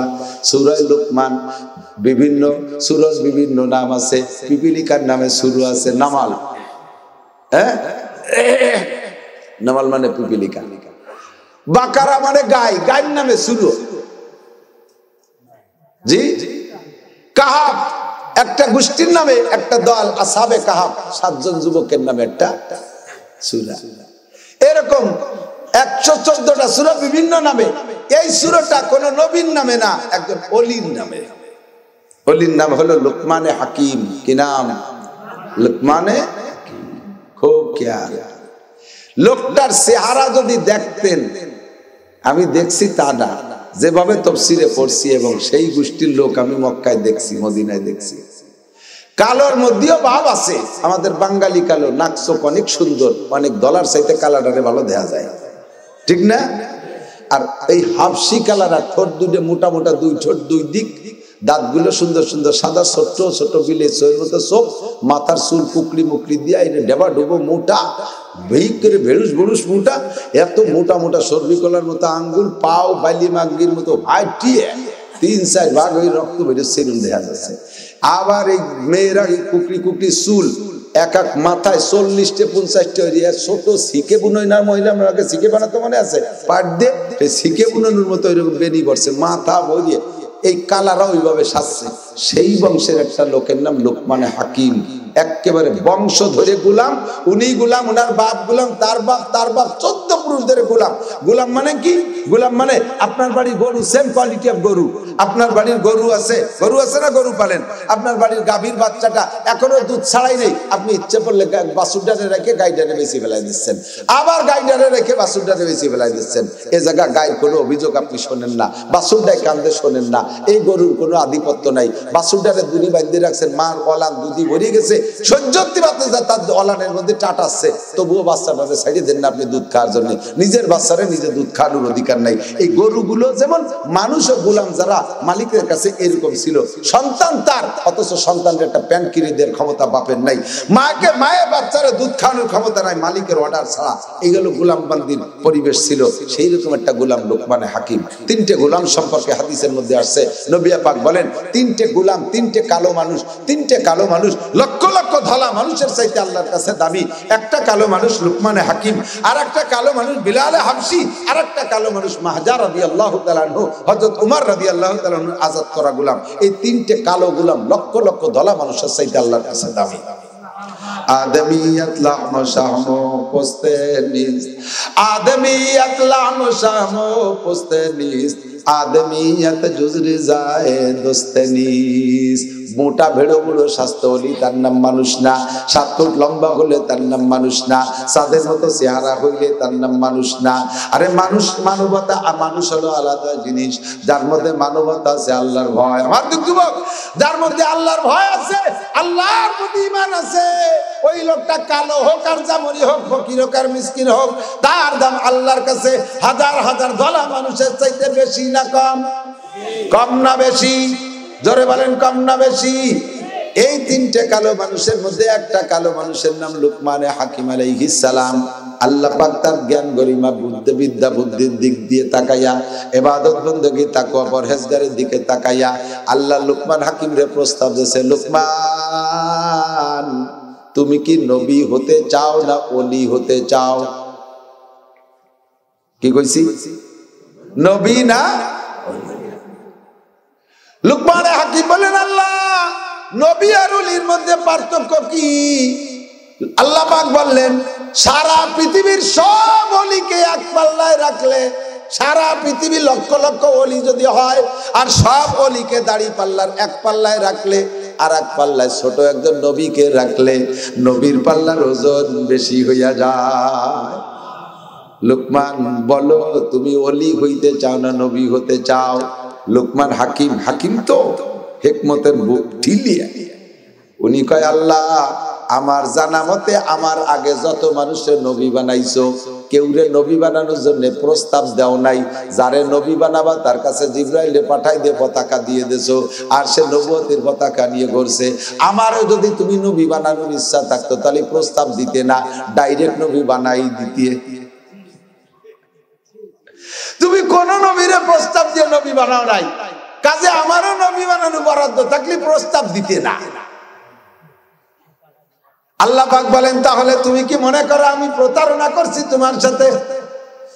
তুমি যদি বলো এটা তোমার আলাদা একটা ফজিলাত, এটা একটা ফজিলাত, এদিক টাকা আপনি আপনার স্ত্রীকে ভালোবাসেন, অনেক কিছু নিয়ে আসেন, অনেক কিছু নিয়ে এত আনেন যে আপনার কাছে আর চাওয়ার ফাঁক নাই, যা আনেন তার চাওয়ার চাইতে বেশি আনেন। এরপরও মাঝে মাঝে প্রিয় স্ত্রী, মোহাব্বতের স্ত্রীকে কি বলেন, বলেন নাকি আমি জানি না, কে কিরম তা আমি জানি না, যারা বলে তাকে খবর করছি আর কি। মাঝে মাঝে কয়, তুমি এটা কিছু চাও দেই, তুমি এটা কিছু চাইয়ে নিলে না তো কোনোদিন। কয় যে আপনি তো সবই আনেন, চাইছে বেশি, আর তারপর একটা কিছু কও না। তুমি যদি একটা কিছু চাইয়ে নাও তাতে আমি দিতে মজা পাই। কথা কন, তুমি যদি কিছু চেয়ে নাও তাহলে দিতে মজা পাই। আল্লাহ কয়, আমি সবাই এমনি দিয়েছি লুকমান, তোমার যে জায়গা থেকে উঠে নিয়েছি, তুমি বংশগত গোলাম, তোমার ওখান থেকে আমি এই জায়গায় উঠে নিয়ে আসছি, তোমার আমি প্রস্তাব দিয়ে দিতে দেওয়ার মধ্যে আমি মজা পাই, তাই প্রস্তাব দিছি। লুকমান তুমি ওই পেশা আমারে দিও না, আমি তোমারে নবী বানাইলে ডাইরেক্ট পাঠাইতাম, এই প্রস্তাব দিও, এই কথা তুমি আমারে পেঁচাইও না, আমি দিয়েছি প্রস্তাব, তুমি যেটা বলবা সেইটা দেয়া হবে। লুকমান কয়, আল্লাহ আমি নবী হব না আমি ওলি হব? কয় কেন? কয় কোরআনে কারিমে তোমার ভাষা, তোমার ভাষা, তখন তো কোরআন আসে নাই, তোমার ভাষা আলা ইন্না আউলিয়া আল্লাহি লা খাউফুন আলাইহিম ওয়ালা হুম ইয়াহজানুন। নবীদের উপরে অনেক প্রশ্ন থাকবে, তোমার এই এলাকায় পাঠাইছে উম্মতকে দাওয়াত দাও নাই কেন? তোমার এই কটা বেনামাজি হলো কেন? তোমার এই কটা ওই উড়াকান্দি গেল কেন? এই কটা দুর্গা পূজা, কালী পূজা, সরস্বতী পূজা, লক্ষ্মী পূজায় যাই হিন্দু বাড়িতে নাড়ু খালো কে? এই নাড়ু খাবারটি আছে না হিন্দু বাড়িতে? পুজোর সময় নাড়ু খায় না? সুসর দল হিন্দু বাড়ি যায় নাড়ু খায়। আইছি আবার গল্প দেয়, হ্যাঁ বৌদিকে মতো মানুষ হয় না, করি যে এত বড় বৌদি আমার 3টে নাড়ু দিয়েছে। তুমি বৌদির নাড়ু না খাইয়ে মাদ্রাসায় আইছো, মাটি দিয়ে কুলু কিডে না বানাই তুই 3টে খাইয়ে গেলে তারিখে বাড়ি যাইও। সুসর আর হিন্দু বাড়ির নাড়ু কাটি গেছে। আল্লাহু আকবার। আমার দিক তাকান। লুকমান হাকিম আলাইহিস সালাতু ওয়াস সালাম বলেন, আল্লাহ আলা ইন্না আউলিয়া আল্লাহি লা খাউফুন আলাইহিম ওয়া লা হুম ইয়াহজানুন। যারা তোমার ওলি হবে, যারা তোমার ওলি হবে তাদের কোনো ভয় নাই, কোনো টেনশন নাই। নবীদের কাছে অনেক জিজ্ঞাসা হবে, উম্মত কেন খারাপ পথে গেল, তুমি কি দায়িত্ব পালন করেছো? আর ওলি হলে আমার নিজের চিনতে নিজে জব দিয়ে সারিয়ে যেতে পারলি বাসলাম, আর কেউ চিনতে জবাব আমার দেয়া লাগবে না। আল্লাহ আমি উম্মতের দায়িত্ব কাঁধে নিতে পারবো না, এই জন্য আমি ওলি হইতে চাই। আল্লাহ কয় ঠিক আছে, তোমার ওলি বানানো গেল। এবার ওলি হওয়ার পরে হেকমতের টিলা, উনি যেদিকে তাকায় সেদিকে হেকমত, প্রত্যেকটা কথাই হেকমত। হেকমত মানে কৌশলী কথা, এত জ্ঞানের কথা বলে। যখন উনি বয়ানে বসতেন, হাজার হাজার বড় বড় পণ্ডিতরা সব সামনে এসে ছাত্রের মতো ওই গুলামটা যা বলে তাই লেখে, যা বলে তাই লেখে, একেবারে ফুল ঝুরতেছে ওনার বয়ানের ভিতরে। ইতিমধ্যে মাঠের থেকে একটা ভদ্রলোক উঠে এই পাশে এসে কাছে বইছে, কাছে বইসা গাছ সাথে ঘেসে ঘেসে ঠেলে ঠেলে একটু কথা কতি চায়, সাহস পায় না। কারণ ছোটবেলায় এক অবস্থা ছিল, বড় হয়ে গেছে আর এক রকম। এখন বড়দের সাথে কথা বলতে ভয় লাগে। আপনার বাল্য বন্ধু যার সাথে ছোটবেলা কত কিলে কিলি মারামারি ডাইনভূতি করি খেলা খেলি করছেন, এখন হঠাৎ করে সেইটা যদি ডিসি হয়ে যায়, আপনার সমবয়সী যাইয়েই কিন্তু যে তার সাথে সেইভাবে ছোটবেলার মতো কথা বলা যায় না, নিয়মতান্ত্রিকতা মাইনে তার সাথে সাক্ষাৎ করা লাগে। কথা বলেন ঠিক কিনা? যদি একসাথে ছোটবেলায় খেলাধুলা করছে, কিন্তু এখন তো বিশাল বড় বক্তা, কাছে আইসে কথা বলতে সাহস পাচ্ছে না। তারপরও সাহস করে বলে ফেলেছে, ভাইজান আপনি কি, আমি একটা কথা বলতে চাচ্ছি, সাহস পাচ্ছি না। কব ভাই না, কব না, মানে ওনার কোয়ানুটা যাতে খুব গুরুত্ব নির্মতিছে, না কব না, বয়াতিছে না, বলে সত্যি কব, কাহা বলেন আপনি, না কব না, না কন বয়ার কি আছে, আপনি কি সেই লুকমান, না থাক কব না।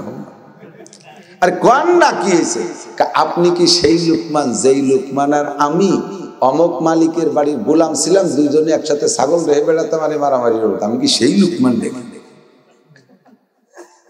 কিরম যেন চেয়ারা ঠেয়ে আবার সাহসও পাচ্ছিল। আপনার নাম কি? আমার নাম, হ্যাঁ হ্যাঁ তো আমি আর আপনি তো সেই, আমি তো সেই লুকমানই। আশ্চর্য হয়ে গেছে, আপনি সেই লুকমান কিভাবে এই কথাটা স্বীকার করলেন? হ্যাঁ খেয়াল করবেন, বোঝার বিষয়, খুব বোঝার বিষয়। আপনি সেই লুকমান, এখন এত বড় হয়ে গেছেন, আর এই মানুষের মধ্যে জিজ্ঞেস করলেন যে ছাগল চড়াই দিয়া গোলাম, আপনি এই কথাটা স্বীকার করলেন কিভাবে? এটা তো মানুষের স্বীকার করে না। মানুষ যখন বড় হয়ে যায় তখন পিছনের দুর্বলতা গোপন করার চেষ্টা করে, ঠিক না? 100 কিচেন বেশি বেড়াইছে গ্রামে গ্রামে, অনেক সময় কিচেন নেইও নেই, কামলা নেইও নেই, ওরে পেঁয়াজ লাগাতে নিলি কিন্তু আমি তোমাকে বুঝতে কাজ কর, ওর বগলে গন্ধর কান পচা বাতাসে বাটি তোর কাজ করা যায় না, এত দুর্বল ছিল। আর হঠাৎ করে যখন তার 2 ছেলে বিদেশ চলে গেছে, আমেরিকাতে বস্তা বলে টাকা পাঠায়, যখন কিসের ব্যস্ত তখন নাম ছিল পাইসু। এখন 2 ছেলেতে টাকা পাঠায়, বাড়ি বিল্ডিং দিছে 5 তলা, এখন পাইসুর নাম হয়ে গেছে পাচন শেখ, নামও ঠিক আছে। এখন যদি জিজ্ঞেস করে বলা হয় যে আপনি আগে এরকম কিসের বেশি বেড়াতেন না, ফারদার কথা বলবি রে, আমাদের 4 পুরুষ আগের থেকে জমিদার, ব্রিটিশের সময় আমার দাদা এই সমস্ত এলাকার জমিদারি করছে। কয় যে কে অমকের বুঝতে কিসের ব্যস্তেন, সেই দাগও তো রয়েছে বুঝি হাতের মাথায়, স্বীকার করতে চায় না। আল্লাহ নিষেধ করছে, স্বীকার করবা, পিছনের কথা ভুলে যেও না। ওয়ালা তানসা নাসিবাকা মিনাদ দুনিয়া ওয়া আহসিন কামা আহসানাল্লাহু ইলাইকা ওয়ালা তাবগিল ফাসাদা ফিল আরদ। এটা হলো কারুনকে সম্বোধন করে মুসা আলাইহিস সালাম আল্লাহর পক্ষ থেকে ওয়াজ করে, ও কারুন তুই একসময় আমার দূরের মুসাফির ছিলি, এখন আল্লাহ তার হাজার হাজার কোটি টাকার মালিক বানাই দিয়েছে, তুই পিছনের সেই অভাবের কথা ভুলে যাস না। গরিবের দিক লক্ষ্য কর, অবতাগি ফিমা তাকাল্লাহু দারাল আখিরাতা ওয়ালা তানসা নাসিবাকা মিনাদ দুনিয়া। এবার দিক আমি এই জন্য নিজের কথা নিজে ভুলি না। অনেক সময় অনেকে বলে হুজুর এত নিচের কথা আপনার এখন বলার দরকার কি? আমি এজন্যই বলি যে ফাতাবিরু ইয়া উলিল আবসার, বহুত তালবি আলিম আছে, বহুত তালবি আলিম আছে, মাদ্রাসার ছাত্র আছে, পয়সার অভাবে পড়া ছাড়িয়ে দিয়ে চলে যায়। আল্লাহ তোমাকে ছাড়বে না রে বন্ধু, আমরা তোমাদের জন্য দৃষ্টান্ত হয়ে আছি।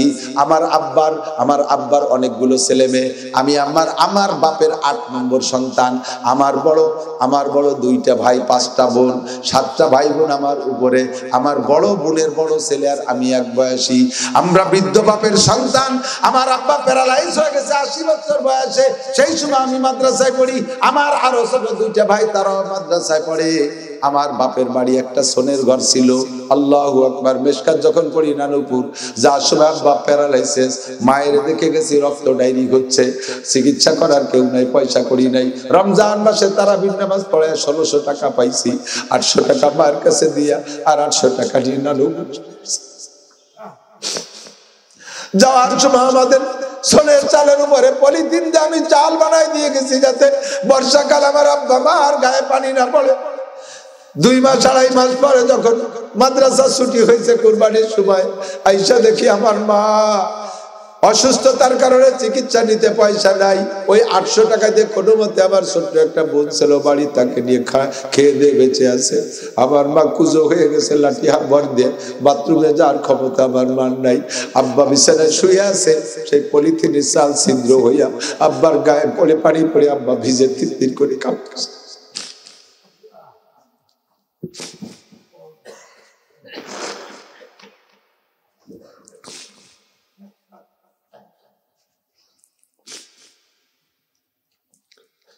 পয়সা আমার কাছেও নাই, বাড়িও নাই। 2টা বোনের কাছ থেকে আবার 10 দিন ছুটি কাটানোর পরে 2টা বোনের কাছ থেকে কিছু ভাড়ার টাকা নিয়ে আবার নানুপুর চলে গেছে। আব্বা আমারে কিছুই দিয়ে যেতে পারি নাই। শরহে বেকায়া যখন পড়ি আমি তখন অ্যাডাল্ট হয়ে উঠছি, লম্বা চম্বা। আমার এক মামা ছিলেন ক্যাপ্টেন আব্দুল সুবহান মিয়া। আব্বা প্যারালাইসিস। আমি বললাম, বাবা বেঁচে থাকলে আব্বা আমারে খেদমত করে খাওয়াইতে হবে, আলেম হওয়া জরুরি না, আব্বা আমার খেদমতি জরুরি। আপনি আমার সেনাবাহিনীতে চাকরি দিয়ে দেন। মামা কয় একটা 8 পাসের সার্টিফিকেট নিয়ে আসো। সার্টিফিকেট সংগ্রহ করে নিছি। মা ওই অবস্থায় পড়ে গেছে। মারে কইলাম, মা সুবহান বাবা চাকরির ব্যবস্থা করছে, চলে যাই। মা কয়, বাবা ট্রেনিং শেষে তোমাদেরকে যদি পাহাড় পর্বতে কোনো জায়গা দেয়, তখন ছিল পাহাড়, চট্টগ্রাম পাহাড়ের থেকে প্রায় গুলি খেয়ে খেয়ে আসতো আর্মিরা। মা কয়, বাবা আমাদেরকে কামাই করে খাওয়ানোর জন্য দিন ছাড়িয়ে দিয়ে তুমি চাকরিতে যাবা, ওখান থেকে যদি গুলি খেয়ে বাড়ি আসো তাহলে তোমার দিনও শেষ, দুনিয়াও শেষ। আমাদেরও কামাই করে খাওয়াইতে পারলে না, দুনিয়া আমাদের খেদমত করতে পারলে না, আখিরাতও পারলে না, পারবা না। আমরা মরে যাই এই অবস্থায় না খাইয়া, কবরের কাছে যে রব্বির হামহুমা পড়ো, আমরা আখিরাতে জান্নাত পাবো। ছাত্র ভাইদের পুরন জামা আমি ফারেক হওয়ার 10 বছর পর আমি ঘরে দেখছি ছাত্র ভাইদের দেওয়া পুরন জামা গায়ে দিয়েছি। তাদের ছিঁড়া লুঙ্গি, ছিঁড়ে যা রিজেক্ট লুঙ্গিটা আমার দিত, আমি পইরা তাই দিয়ে লেখাপড়া করেছি। জীবনে কোনোদিন ক্লাসে সেকেন্ড হই নাই। যার লুঙ্গি পড়ছি সে আমার কিনা তাকরারে বসতো, আমি পড়াই দিতাম, তারপরে সে পরীক্ষা দিত। আমার একই ক্লাস ফ্রেন্ড, সারা বোর্ডের মধ্যে 1 নম্বর স্ট্যান্ড করেছি। এত কষ্টের ভিতরে পড়া ছাড়ি নাই। মাত্র 250 টাকা বেতনে ইমামতি করতাম। বেতনটা পাই আব্বা আমার জন্য পাঠিয়ে দিতাম। 1 টাকা খরচ করতাম না। 1 টাকার একটা চকলেট কিনে খাওয়ার ক্ষমতা ছিল না। ছাত্র ভাইদের ফেলাইনে স্যান্ডেল দিত, ওই স্যান্ডেলে সেলাইনের পাইপ দিয়ে ফিতে বানায় আমি ব্যবহার করছি একেবারে দাওরায় হাদিস পর্যন্ত। তবুও লেখাপড়া ছেড়ে দেই নাই। কেউ যদি অভাবের কারণে পড়া ছেড়ে দাও বলে বলো, আল্লাহর কাছে জবাব দিতে পারবা না। আল্লাহ আমাদেরকে দৃষ্টান্ত তৈরি করে রেখেছে। ওয়ালা তানসিবি ওয়ালা তানসা নাসিবাকা মিনাদ দুনিয়া। এই জন্য আমি মাদ্রাসায় যাইয়া ছাত্রদের পরনে ছিঁড়া লুঙ্গি দেখলে আমার কলিজায় মারায় না। বাসায় আইসা আমি আমার নিজের লুঙ্গি মাদ্রাসার ছাত্রদেরকে দিয়ে দেই, বাবা পর। কোন উস্তাদের গায়ে যদি ছিঁড়া জামা দেখি আমার সহ্য হয় না। আমার তো এখন কোনো পোশাক কিনা লাগে না। সিরাজগঞ্জ উত্তরবঙ্গে যাই, ইন্ডাস্ট্রিয়াল এলাকায় মাহফিলে গেলে তারা ডর্জন ডর্জন দামি লুঙ্গি আমাকে দেয়। আমার পরনের লুঙ্গি এগুলো সব দামি লুঙ্গি, সিরাজগঞ্জ থেকে দিয়া 2200 টাকা দামের লুঙ্গি গাদা ধরে দেয়। আইনে আমি সব লুঙ্গি নিজে পরি না, আমি ছাত্রদের উস্তাদদেরকে দিয়ে দেই। কের পাই ছিঁড়া লুঙ্গি দেয়, ছিঁড়া স্যান্ডেল দেখলে আমার স্যান্ডেল না কিনে দেওয়া পর্যন্ত রাত্রে আমার ঘুম হয় না। আল্লাহু আকবার। ও দোস্তরে, এই জন্য গরিবের কথা ভুলে যেও না, নিজের কথা, নিজের পিছনের কথা মনে থাকলে এখনো তুমি গরিবের খেদমত করতে পারবা। তুমি হঠাৎ আঙ্গুল বলে কলা গাছ, এই জন্য তুমি পিছনের কথা ভুলে যাবা। লুকমান হাকিম বলে, আল্লাহ আমার পিছনের কথা ভুলে যেতে নিষেধ করছে। ভাই এত মানুষের মধ্যে বলতে আমার লজ্জার কি আছে? হ্যাঁ, বরঞ্চ আমি এ কথা বলে গর্বিত, আমি ফকির বাপের ছেলে, আমার আব্বা আমার টাকা দিতে পারে নাই, আমি এভাবে কিসের নিচে লেখাপড়া করে এখন আমি কোটিপতি, এখন আমি কোটিপতি, 50 লাখ টাকা দামের গাড়িতে চড়ি। আমি পিছনের কথা বলাতে আমার লজ্জার কি আছে? যদি আমি জমিদারের কুলা হয়ে এখন ভিক্ষে করে বেড়াতাম, এই কথাটা বলার বিষয় না। কারণ আমি কেন জমিদারের ছেলে হইয়া ভিক্ষা করি? নিশ্চয়ই আমার স্বভাব দোষ ভালো না, আমার স্বভাব দোষে আমি নিচে চলে গেছি, আমার চরিত্র খারাপ, তাই জমিদারের ছেলে হয়ে আমি ভিক্ষুক হয়ে গেছি। এই কথা বলা যায় না, কথা কোন ঠিক কি ঠিক না? আমি ফকিরের ছেলে রাজা হয়ে গেছি, এ কথা বলতে আমার লজ্জার কিছুই নাই। লুকমান হাকিম কয়, ভাই রে সত্যি আমি সেই গোলাম, তোমার সাথে একসাথে ছাগলের রাখালি করে বেড়াইতাম। লোকটা কয়, ভাই তাহলে আপনি ছাগলের রাখাল থেকে এখন মানুষের কমান্ডার হইলেন কোন গুণে? কি যোগ্যতা আপনি এখানে আসলেন? লুকমান হাকিম বললেন, যুবকরা বলে রাখো, কয়েকটা অঙ্গরে কন্ট্রোল করতে পারলে তুমিও ছাগলের রাখাল থেকে মানুষের রাখাল হইতে পারবা।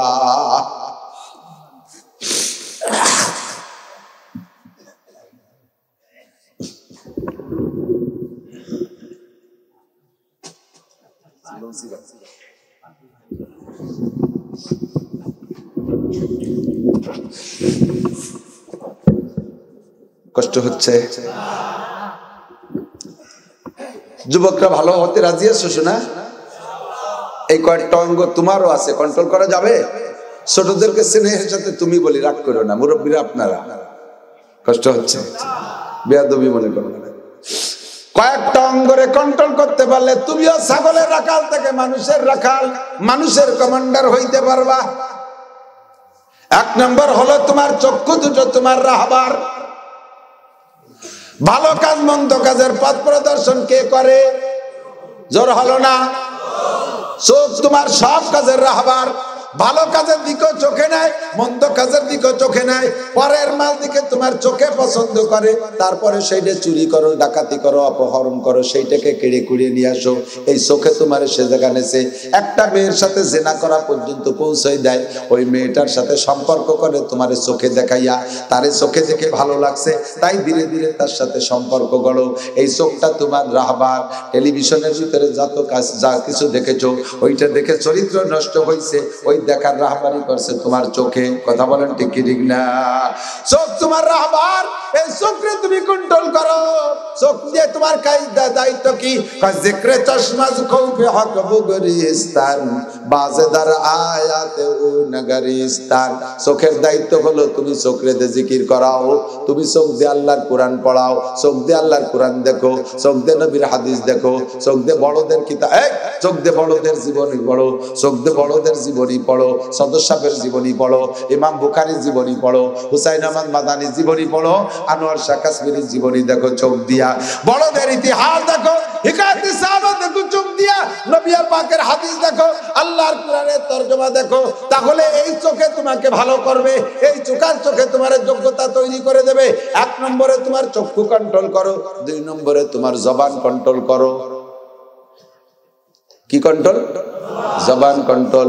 জবান দিয়ে তুমি মিথ্যা কথা বলো না, জবান দিয়ে গীবত শিকায়ত করো না, জবান দিয়ে পরনিন্দা করো না, জবান দিয়ে গালাগালি কাজাকাজি করো না। জবানের মালিক আমি না, আল্লাহ। আল্লাহ পাক নিজেই বলেন, আলাম নাজআল লাহু আইনাইন। হে মহিলারা, পর্দার আড়ালে কান খাড়া করে শুনবেন। আল্লাহ পাক বলেন, আলাম নাজআল লাহু আইনাইন। আমি কি তোমার দুটো চক্ষু দেই নাই? চোখ দুটো কে দেছে? আরে কথা কয় না? আলাম নাজআল লাহু আইনাইন। চোখ দূরে তোর আব্বাই দেয় নাই, তোর মা দেয় নাই, তোর রাজনৈতিক নেতা দেয় নাই, তোর প্রধানমন্ত্রী বিরোধী দলীয় নেত্রী দেয় নাই। আমি আল্লাহ চক্ষু দিয়েছি। এরে তোর ইচ্ছা মতো ব্যবহার করতে পারবি না, যা খুশি তাই দেখবি। মোবাইল দেখবি, ফেসবুক দেখবি, ইউটিউব দেখবি, টেলিভিশন দেখবি, পরের মেয়ে দেখবি, পরের ছেলে দেখবি, পরের মাল দেখবি। এজন্য তোরে মোবাইল চোখ দেওয়া হয় নাই। আরে মন্দির দেখবি, মূর্তি দেখবি, এজন্য তোরে চোখ দেওয়া হয় নাই। আমি তোরে চোখ দিয়েছি যে কাজের জন্য সেই কাজ করবি। চোখ দেখলে চশমা তুই রাতের বেলা কাঁদবি আল্লাহর কাছে, বাজেদার আয়াতে গুনাহগারি স্থান। 1 নম্বরে চোখরে কাজে লাগা, 2 নম্বরে জবান রে কাজে লাগা। লিসান ওয়া শাফাতাইন, তোর ঠোঁট আর জিহ্বা আমি দিছি। লিসান মানে জিহ্বা, শাফাতাইন মানে ঠোঁট। কথা বলার জন্য তো এই দুইটি অঙ্গই লাগে। কথা কন, দাঁত না থাকলেও কিন্তু কথা বলা যায়। অনেক দাঁত পড়া বুড়ো মানুষ আছে, একটা দাঁতও নাই, তারপরে যথেষ্ট কথা বলে বোঝা যায়। কিন্তু ঠোঁট না থাকলে কথা অস্পষ্ট হয়ে যায়, জিহ্বে না থাকলে তো বলাই যায় না। এই জিহ্বেরে তুই আর ঠোঁট রেওয়া অবৈধ কাজে ব্যবহার করিস না। গান গাবি, তোর জিহ্বাটা টেনে ছিঁড়ে বেলায় দেবো। মিথ্যে কথা বলবি, জিহ্বাটা টেনে ছিঁড়ে বেলায় দেবো। গীবত শিকায়ত করবি, মরার আগে প্যারালাইসিস করে দেবো। 10 বছর বিচারে থাকবি, কথা বলতে পারবি না, খালি নালাবি আর কানবি। ভাষা খারাপ করবি, জিহ্বাটাকে আমি পঙ্গু করে ছেড়ে দিতে পারি। আমি গিয়েছি সাতক্ষীরে মাহফিলে, আসার পথে আমি তখন লাইনের বাসে আসি, জিকল গাছে আসলি, বাসটা লাইনের বাসটা দাঁড়াইছে, লোকাল বাস দাঁড়ানো, বলে এখানে 5 মিনিট লেট আছে। যখন 5 মিনিট লেট, স্থানীয় ফকিররা জানে। ওই দিন দেখলাম একটা ফকির উঠছে আমার চাইতে ফিরে আদা উঁচু লম্বা পুরুষ একটা ফকির। লোকটা একা একা উঠতে পারে না, একটা 8-10 বছরের একটা মেয়ের কাঁধে ভর দিয়ে বাসের মধ্যে উঠছে। গায়ে তার সবুজ জুব্বা, মাথায় সরমনের পিসাবের মরিদদের মতো সবুজ পাগড়ি। লোকটা উঠে বাসের মধ্যে উঠেই বিকট একটা শব্দ করছে, আ করে চিল্লায় উঠছে, এমন শব্দ যা কেউ কোনোদিন শুনি নাই। ওর এই বিকট শব্দ দেখে মুখের দিকে তাকাইছি, সবাই তাকাই পড়ছে, দেখি মুখের মধ্যে জিহ্বা নাই। মুখের মধ্যে জিহ্বা নাই, জিহ্বা না থাকলে তো কথা বলা যায় না। কাজেই ওর পক্ষ থেকে ওর মেয়েটা বিবরণ বলতেছে, ভাইরা বাপরা, ইনি আমার আব্বাজি, আমরা 7টা বোন, একটা বোনেরও বিয়ে হয় নাই। আমার আব্বা ট্রাকের ড্রাইভার ছিলেন, ট্রাক অ্যাক্সিডেন্ট করে আমার আব্বার এই সাইডটা বাতিল হয়ে গেছে। দাঁতে দাঁতে চাপা লেগে আমার আব্বার জিহ্বার মাথার থেকে কেটে গিয়েছিল। বাকি অংশে ক্যান্সার হয়ে যাওয়ার পরে ডাক্তাররা জিহ্বাটা ফেলে দিয়েছে। আমার আব্বা সর্বদিক দিয়ে কর্মক্ষম, আমরা বড় অসহায়, আমাদেরকে আপনারা একটু সাহায্য করেন। শুইনে প্রত্যেকটা মানুষের কলিজার মধ্যে চমকা খেয়ে উঠছে, সকলের মাথার মধ্যে ধাক্কা লাগছে। না জানি জিহ্বা দিয়ে কত বড় অপরাধ যেন করে ফেলাইছে। মালিক সবাই এরকম বিচার করে না, 2-1টার পর বেশি রাগ হয়ে গেলে আল্লাহ পাক তারে হাতে হাতে বিচার করে দেয়। না জানি তার জিহ্বা দিয়ে কত বড় অন্যায় করে ফেলাইছে, আল্লাহ পাক জীবদ্দশায় তার জিহ্বাটা টেনে ছিঁড়ে নিয়ে গেছে। প্রত্যেকটা মানুষের মাথার মধ্যে এই কথাটা ঢুকে গেছে। আমার ওই মেয়েটার বর্ণনা শুনে আমার ভিতরে খারাপ লাগতেছে। আমি বললাম, মা তুই দাঁড়া, আজকে তোর কাজটা আমি করে দেই। ওরে দাঁড় করে রাখা আমি বললাম, বাচ্চাটার দিকে, বাচ্চার কথা তো শুনলেন, মুরব্বীর চেহারার দিকে দেখলেন, যার যেমন তৌফিক একটু দেন, আমি কালেকশন করি। আমি নিজে হাতে পুরো বাসেতে কালেকশন করে 1 মুঠ টাকা মেয়েটার হাতে দিছি। সে অত্যন্ত খুশি হয়ে গেছে, বিশাল খুশি হয়ে নেমে গেল। কিন্তু সেখান থেকে শিক্ষা গ্রহণ করলাম, এই জিহ্বার মালিক আমি না। জিহ্বার মালিক যদি আমি হইতাম তাহলে জিহ্বাটা ঠিকই রাখতে পারতাম, আমি জিহ্বাটারে রাখতে পারি নাই। ও যুবক, জিহ্বাই না পাক দিস না, গাজায়া বা ফেন্সিডিল হারাম দিস না, একদিন আল্লাহ জিহ্বে টেনে ছিঁড়ে নিয়ে যেতে পারে। জিহ্বেতে মিথ্যে কথা গালাগালি কাজাকাজি করিস না, জিহ্বের মালিক তুই না কেড়ে নিয়ে যেতে পারে।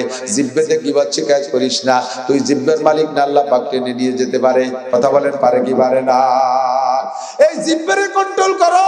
জিহ্বে থেকে একটু কোরআন শরীফ পড়ো, আলহামদুলিল্লাহি রাব্বিল আলামিন আর রহমানির রহিম মালিক ইয়াউমিদ্দিন ইয়্যাকা না'বুদু ওয়া ইয়্যাকা নাস্তাঈন ইহদিনাস সিরাতাল মুস্তাকিম।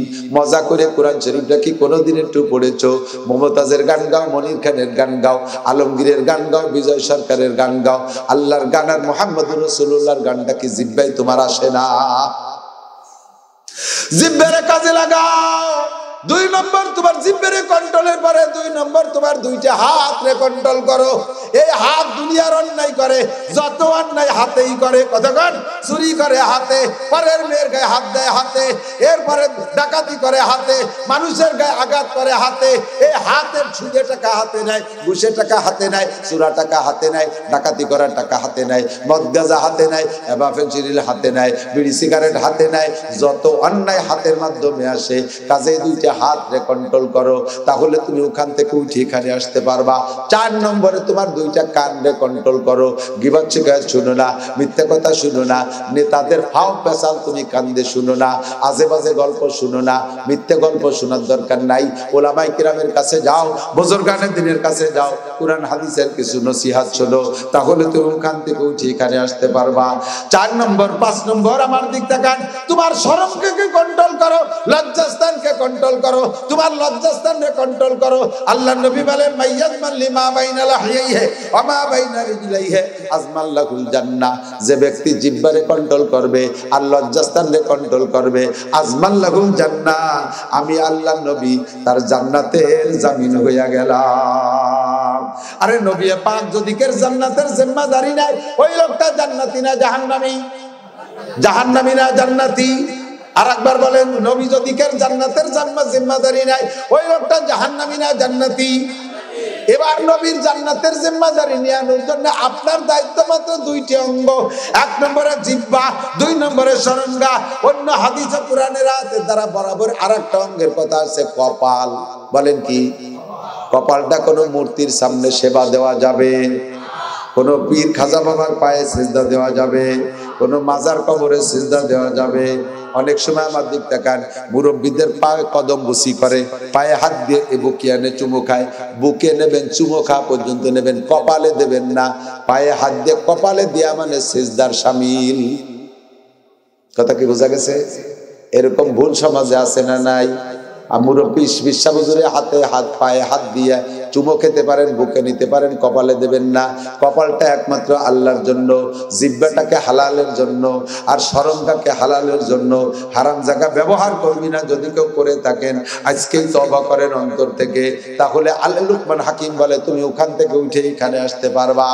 4, 5 নম্বর, 6 নম্বর তোমার 2টা চাকা। চাকা কি? চাকা কি? এই চাকা দুটি রে মন চাকি জায়গায় তুমি ঘুরাইও না। কক্সবাজার নিবা, কুয়াকাটা নিবা, নিরিবিলি পার্কে নিবা, দুনিয়ার পার্কে যাইয়া যাইয়া আজে বাজে জায়গা যাবা, সিনেমা হলের মধ্যে নিবা, মূর্তির মধ্যে নেবা, মন্দিরের মধ্যে নেবা, গির্জার মধ্যে নিবা, হিন্দুদের ওখানে নিবা, খ্রিস্টানদের ওখানে নিবা, গানের আড্ডায় নিবা।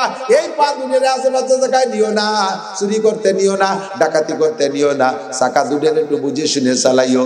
যদিও জায়গা চালাও, চাকা কিন্তু লিক করে দেওয়ার, পাংচার করে দেওয়ার ব্যক্তি আছে না নাই? মালিক তোরে খোলা করে ফেলাই দেবে, পঙ্গু হয়ে ঘুরবি। আর এ সুন্দর মাঝে মাঝে হ্যান্ডসাম যুবকরা ভিক্ষে করতে আসে, দেখে কলিজায় মানায় না। এই নিচের টুক শুকোয় গেছে, উপরের টুক একেবারে কায়দা মতো বাঘের মতো ফিগার, বগলে ক্রাশ লাগাইয়া ভিক্ষে করতেছে। সেদিন কোন জায়গা যেন দেখছি, আগাগুলা সবই ঠিক আছে, চোখ দূরে, কি এত বড় বড় দূরে চোখ, চোখ দেখেও বোঝা যায় না যে নষ্ট না ভালো, অথচ চোখে বিলকুল দেখে না। লোকটা ভিক্ষা করে বেড়াচ্ছে, প্রায় 6 ফুট জুয়ান, চাঁদের মতো চেহারা। ও যুবক, তুমি ভয় পাও, তুমিও কিন্তু তোমারে আল্লাহ পাক এরকম করে দিতে পারে, মাজার নিচে টুক পঙ্গু বানায় দিতে পারে, কি পারে না? চাকা দুটারে খারাপ জায়গায় নিস না।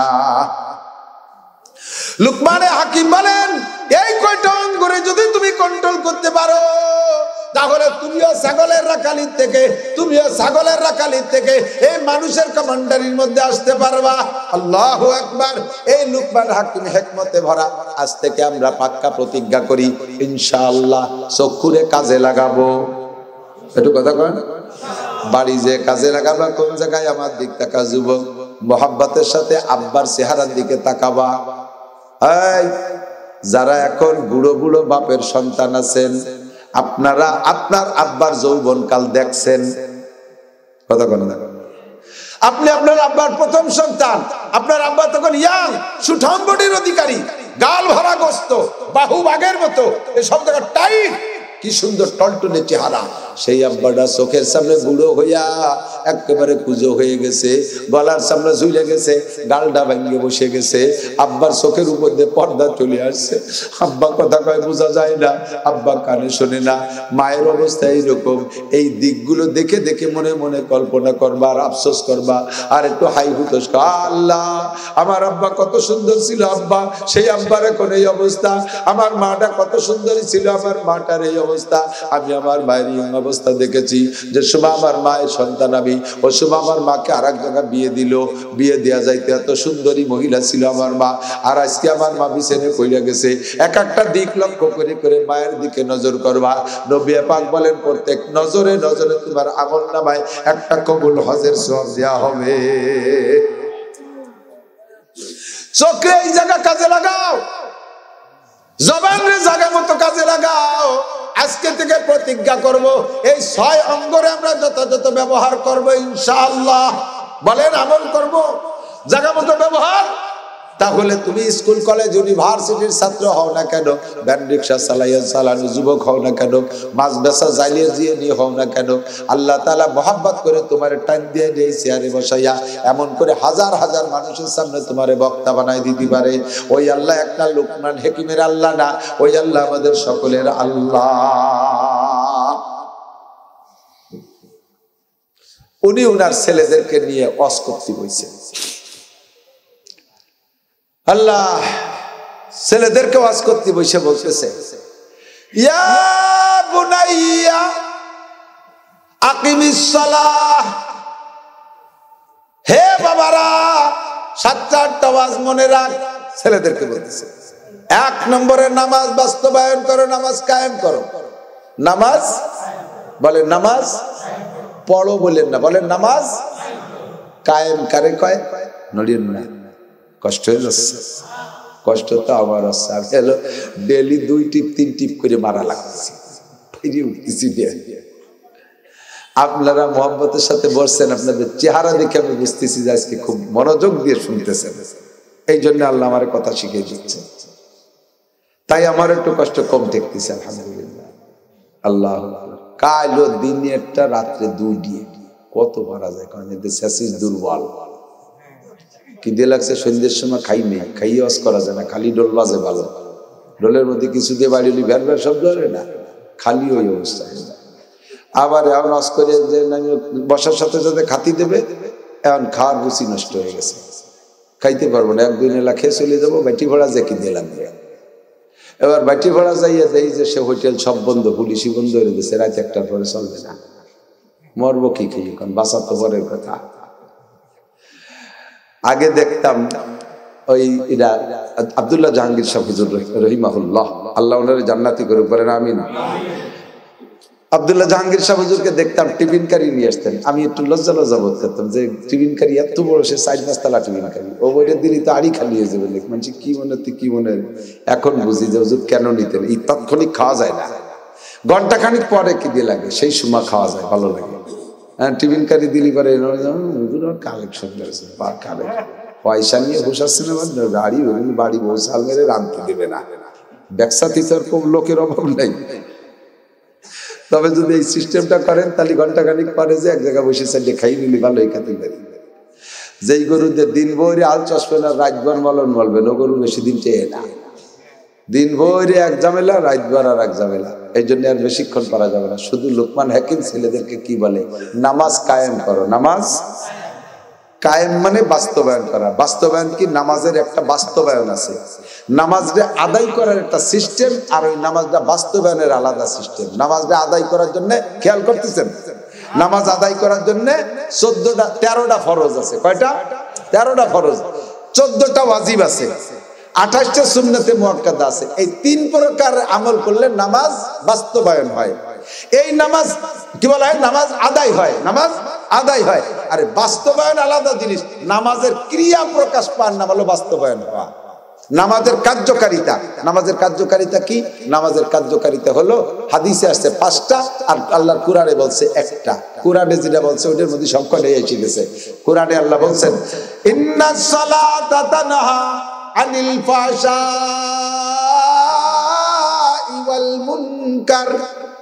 নামাজে নামাজিকে সকল প্রকার অন্যায় থেকে ফিরায়। আর কি ব্যাখ্যা দেবো, অন্যায় কি কি আছে জানেন না? এলো নামাজে ফিরায়। যদি আপনাকে নামাজে সব অন্যায় থেকে ফিরায়, হাতকে অন্যায় থেকে ফিরায়, চোখকে অন্যায় থেকে ফিরায়, জবানকে অন্যায় থেকে ফিরায়, শরমকে অন্যায় থেকে ফিরায়, পারে অন্যায় থেকে ফিরায়, তাহলে বুঝবেন যে আপনার এই সব জায়গায় নামাজ বাস্তবায়ন হয়েছে। নামাজ পড়েন, আপনার হাতে অন্যায় করে না, হাতে অন্যায় করে না, কিন্তু মুখে ফাটার মতো কাজান, গালাগালি ওরে বাটা ফাটা ফেল। চোখে এখনো টেলিভিশন ফেসবুক দেখতে মনে চায়, শরম গায়ে একটু আজাগা কুজাগা জাতি মনে চায়, কানে একটু গান শুনতে মনে চায়। বুঝবেন যে হাতের মধ্যে নামাজ বাস্তবায়ন হয়েছে, আপাতত অন্য কয়েক এটাই নেই, এর কয় বাস্তবায়ন। কথা কি বুঝতে পারছেন একটু? নামাজ পড়তে পড়তে হঠাৎ করে একদিন জবান কন্ট্রোল হয়ে গেছে, না আর মিথ্যে কথা বলবো না, আর গালাগালি করবো না, আর গিবত শিকায়ত করবো না। এবার জবানের মধ্যে বাস্তবায়ন হয়েছে। এখনো চোখ আর অন্যান্য জায়গা ফাজিল রয়েছে। কিছুদিন পর নামাজ পড়তে পড়তে কানও ঠিক হয়ে না, আর গান শোনাতে হবে না, আর আজেবাজে শুনবো না, নামাজ কানের মধ্যে বাস্তবায়ন হয়েছে। কিছুদিন পরে শরমগা কন্ট্রোল হয়ে গেছে, আর আজেবাজে জায়গা যাওয়া যাবে না, কর্ণমূর্তি কর্ণমূর্তি খাওয়া যায় না, ঠিক হয়ে যায়। বুঝবেন যে লজ্জাস্থানের নামাজ সেট হয়ে গেছে। কিছুদিন পর এই চোখের ভিতরে সেট হয়ে গেছে, আর চোখে আজেবাজে দেখতে মনে চায় না, চোখের নামাজ কায়েম হয়েছে। এটা কালে কায়েম করা, বুঝছেন? এরপরে বডিটা ঠিক হয়ে যাওয়ার পরে অর্থনীতির ভিতরে এখনো ভালো ঠিক হচ্ছে না, এখনো জমি বন্ধক রাখতে মনে চাই, গ্রাহকের টাকা আনতে মনে চাই, সুদে টাকা লেনদেন করতে মনে চাই। বুঝবেন যে অর্থনীতির মধ্যে নামাজ সেট হয়নি, সব সেট হয়ে গেছে। এখন আপনার বউ নামাজ পড়ে না, ছেলে নামাজ পড়ে না, মেয়ে নামাজ পড়ে না, আপনি মসজিদে যেয়ে বলতেছেন ইয়াকা নাবুদু ওয়া ইয়াকা নাস্তাঈন। কি কইছেন? ইয়াকা নাবুদু ওয়া ইয়াকা নাস্তাঈন। আল্লাহ খেয়াল করে, ইয়াকা নাবুদু, আমরা সবাই, আমার পরিবারের সবাই আমরা তোমার ইবাদত করি। আল্লাহ কায় গাঁজাখোর, মিথ্যে কথা, তোর বউ নামাজ পড়ে না, তোরা সবাই কলিকা। আগে ভাষা বোঝেন, ইয়াকা নাবুদু মানে আমরা সবাই ইবাদত করি, আর ইয়াকা আবুদু মানে আমি একা ইবাদত করি। আল্লাহ কায় নাবুদু কাউকা, তোমার বউ পড়ে না, তোমার ছেলে পড়ে না, মাইয়ে পড়ে না, তুমি কবা ইয়াকা আবুদু বা ইয়াকা আস্তাইন, একা একা কবি। নাবুদু কিসকা, আবুদু 1 বছর, নাবুদু বহু বছর, তার মানে আমরা সবাই ইবাদত করি। আর আবুদু মানে আমি একা করি। নামাজ দিয়ে বলতেছি তুই একা, তোর বউ দিয়ে যে মাঠে গেল ছাগল নিয়ে, তোর ভাইয়ে দিলে একটা কলেজে গেল, ওই যে গেল, আর তোর সালটা দিয়ে যে বাগান ভিজেছে দাঁড়াই দাঁড়াই, আর শাল বাগানে সেচ দিচ্ছে, তুই কই ইয়াকা না বুধু, মিথ্যে কথা বলছিস। বাড়ি যা, সংকটের একসাথে নিয়ে আয়। আপনার ব্যক্তিগত বডির মধ্যে নামাজ সেট হয়েছে, কিন্তু পরিবারের মধ্যে হয়নি। বুঝছেন কথা? কাজেই নামাজকে কায়েম করো, আগে নিজের মধ্যে কায়েম করো। কু আনফুসাকুম ওয়া আহলিকুম নারা, নিজেকে বাঁচা, পরিবার কাজে আছে না, আছে না? এই কাজগুলো ভালো না মন্দ? আজকে থেকে যুবকদের টিম তৈরি হতে হবে মহল্লায় মহল্লায়। আর কোন মুসলমানদের অনুষ্ঠানের ভিতরে বক্স, ডেক্স, মাইক, শব্দযন্ত্র ব্যবহার করে গান বাজনা এ সমস্ত আকাম হইতে দেব করা যাবে? এই প্রতিজ্ঞা করা যাবে? বাধা দেওয়া যাবে? তাহলে তুমি কিয়ামতে নবীর সাথে জান্নাতে যাবা। কোন একবারই একটা মহিলা বিধবা হইছে, অথবা মহিলার স্বামী বিদেশ থাকে, কিছু জনদরদী যুবক আছে যে রাত 11টার সময় বাড়িতে বেরোচ্ছে। এই তুই এ বাড়িতে আসলি কেন? ও বাড়ি কোনো ছেলে পেলে না, ও বাড়ি একটা মহিলা, তুই কেন গেলি? ভাবির বাজার করে দেওয়ার কেউ নাই, তোমরা তো মানুষের খেদমত করতে দিবা না, উনি জনদরদী, বাজার করে দিবি, বেলা থাকতি, তুই এত রাত্রি গেছিস কে? পরে বাবির মাথা ব্যথা হচ্ছে, তাই একটু চুল টেনে টেনে বাবির মাথাটা একটু মেসেজ করে দিয়ে আসলাম। জুতো দিয়ে বাড়ো সবাই ফেলবি, তোরা পারবি না? শয়তান কোথাকার, তুই বাবির মাথা মেসেজ করে দিবি, বাবির ওষুধ কিনে দিয়ে আর সবাই পালিনি, এত রাত্রি গেছি, ডাকাত কোথাকার। এই সমস্ত শয়তান গুলোর ঠেকাতে হবে। রাজি আছেন না ইনশাআল্লাহ? যুবকরা রাজি আছো না? আর গাঁজা এবার বেচে কারা? তার আমাকে কাছে কই বেচে না, নিশ্চয়ই তুমি না খালিও বেচা লাগে চেনো, যেহেতু একই সমাজে। তাও এই সমাজ থেকে গাঁজা এবার ফেন্সিলিন হিরোইনকে মাদক মুক্ত বাংলাদেশ গড়তে হবে। কথা বলেন? পুলিশই পারবে না, র্যাবে পারবে না, কারণ পুলিশ র্যাব জানে না কারা খায় কারা বেচে। তোমরা যুবকরা জানো, ওয়ানহা আনিল মুনকার, খারাপ কাজ থেকে বাধা দাও, ওয়া'মুর বিল মারুফ, আর সৎ কাজের আদেশ যেগুলো আছে সেগুলো করো। যেখানে যেখানে সৎ কাজ আছে সেখানে তুমি যাও। ওয়া'মুর বিল মারুফ ওয়ানহা আনিল মুনকার ওয়াসবির আলা মা সাবাক। এরপরে এই কাজগুলো, এই দুনিয়া কাজ করতে গেলেই বিপদ আপদ আসে। এদিক তাকান, সৎ কাজের আদেশ এতেও বাড়ি একটা বিপদ আসে না। অসৎ কাজে নিষেধ করতে গেলে দেখবেন শত্রুর অভাব নেই। কতক্ষণ এই সময় তোমার উপরে আপদ বিপদ আসবে, এই আপদ বিপদের থেকে সবর করো। অসবির আলা মা সাবাক, যে বিপদ আসে সেই বিপদে ধৈর্য ধারণ করো। অসবির আলা মা সাবাক, কারণ কি? ইন্না মিন ওয়াসবির আলা মা আসাবাক ইন্না যালিকা মিন আজমিল উমুর। এইটা বড় কঠিন সাবজেক্ট, আর এই ব্যাপারে তুমি খুব আজমবি জজব হও, আর এই কাজ করতে পারলে তুমি সফল হতে পারবে। কোন সুবহানাল্লাহ। এরপর আরেকটা কথা মনে রাখো, ছেলেদেরকে বলতেছে ওয়ালা তুসাইর খাদ্দাকা লিন্নাসি ওয়ালা তামশি ফিল আরদি মারাহা। মানুষের সামনে চেহারা বক্র করে কথা বলো না, খিটখিটে মেজাজে কথা বলো না, মুখ বেঁকায় কথা বলো না, চোখ রাঙ্গাইয়া কথা বলো না, মিষ্টি ভাষায় হাসি মুখে কথা বলো। মুরব্বীরা কিছু জিজ্ঞাসা করলে হাসি মুখে জবাব দাও। বাবা আমি তো পথ চিনতেছি না, কোন দিক দিয়ে যাবো, অমুক জায়গায় যাবো। তুমি এই জায়গা বলবা কাকা আমি কি একটু আগায় দিয়ে আসবো, তাহলে তুমি দোয়া পাবা। আর তুমি তোমার জন্য আমি রাস্তা দাঁড়িয়ে দাঁড়ায় রয়েছি। দাতালের বেটা দাতাল। জিজ্ঞেস করবো বাবা এখানে বাথরুম আছে নাকি? হ্যাঁ তোমার জন্য বাথরুম বানায় আমি বসে রয়েছি। এই যে আসার সময় দেখলাম এই যে বাজারের মধ্যে আসি না, এই যুবকরা আবার গাড়িতেই থাবা দেয়। আমার হুজুর ডাক দিচ্ছে আমার, বুঝছি তুইও বেয়াদব, তোর মাও বেয়াদব, তোর আব্বা বেয়াদব, তোর আদব শিখায় নাই। লুকমান হাকিম তার ছেলেকে আদব শিখায়, তুমি কিসের মা বাপ তুমি সন্তানকে আদব শিখাতে পারবে? একজন আলেমের গাড়িতেই থাবা মারো, একজন আলেমের এভাবে ভেক করে ডাক দাও। তোমার সন্তান এরকম করে, তুমি কিসের আব্বা মা? সন্তান পয়দা দিতে পারলে আব্বা মাওয়া যায় না, ও তো কুত্তইও কত পয়দা দিচ্ছে। কতক্ষণ যুবকরা আব্বা মারে এভাবে গালি শুনিস না। শক্ত কোথায় বলছি জানিস? তোর আব্বা মারে বলছি, কিন্তু তুই অসৎ ব্যবহার করবি না। ওয়ালা তুসাইর খাদ্দাকা লিন্নাস ওয়ালা তামশি ফিল আরদি মারাহা। জমিনের উপর দিয়ে গুতা লাগাইয়া হুঙ্কার মারিয়া মাজা ঢুলাইয়া কবর ঢুলে হাঁটিস না। আল্লাহ একে মোটেই পছন্দ করে না, অহংকারী চালচলন। আল্লাহ কয় ওয়ালা তামশি ফিল আরদি মারাহা ইন্নাকা লান তাখরিকাল আরদা ওয়া লান তাবলুগাল জিবালা তুলা। তুই পাহাড় ছাড়াইয়া উপরে চলে যেতে পারিস নাই, পাহাড়ের চাইতে লম্বা হইতে পারিস নাই, তোর পায়ের ধাক্কায় এক ফুট মাটিও সরে না। কাজে এভাবে হাঁটিস না, ওভাবে হাঁটলে কিন্তু তোর ঠ্যাং ভেঙে ফেলাই দেবো, মাটির মধ্যে ডাবাই দেবো, পুরা পঙ্গু বানায় বসাই দেবো। ওয়ালা তামশি ফিল আরদি মারাহা ইন্নাকা ওয়ালা তামশি ফিল আরদি মারাহা ইন্নাল্লাহা লা ইউহিব্বু কুল্লা মুখতালিন ফাকুর। এই জাতীয় অহংকারীকে আল্লাহ তাআলা পছন্দ করে না। আরেকটা কথা মনে রাখ, ওয়াকফিজ লাহুমা নাকি ওয়াকসিদ ফি মাশিকা ওয়ালা ওয়াকসিদ ফি মাশিকা ওয়াকদুদ মিন সাউতিক ওয়াকসিদ ফি মাশিকা। তবে চলবা মাটির উপর দিয়ে চলবা নম্রতার সাথে, ভদ্রতার সাথে। আবার এমন নম্রতা না মানুষের দেশের রোগী মনে করে ই কুড়িয়ে কো আনতে আছে, এরকম না। হাঁটার ভিতরে সুন্নতি তরিকা আছে। হুজুর হাঁটতেন সামনের দিক ঝুঁকে ঝুঁকে, বুকের ভিতরে চেহারার ভিতরে একটা বাহাদুরি ভাব দেখা যেত, অথচ পায়ের মধ্যে চরম নম্রতা। স্বাস্থ্য চেহারার ভিতরে বাহাদুর নওজোয়ান, আবার পায়ের মধ্যে নম্রতা। এমন ভাবে হাঁটো। অক্সিদ ফি মাশিকা, তারপরে ওয়াকদুদ মিন সাউতিক, আওয়াজ নম্র ভাষায় কথা বলো। অনেকে আছে মসজিদের মধ্যে যাইয়া, স্থানীয় প্রভাবশালী যদি মসজিদের সভাপতি সেক্রেটারি শুয়োরের মতো গাদার মতো চেল্লাতে তালে তাই, এর আওয়াজে আল্লাহ কইছে ইন্না আনকারাল আসওয়াতি লা সাউতুল হামির।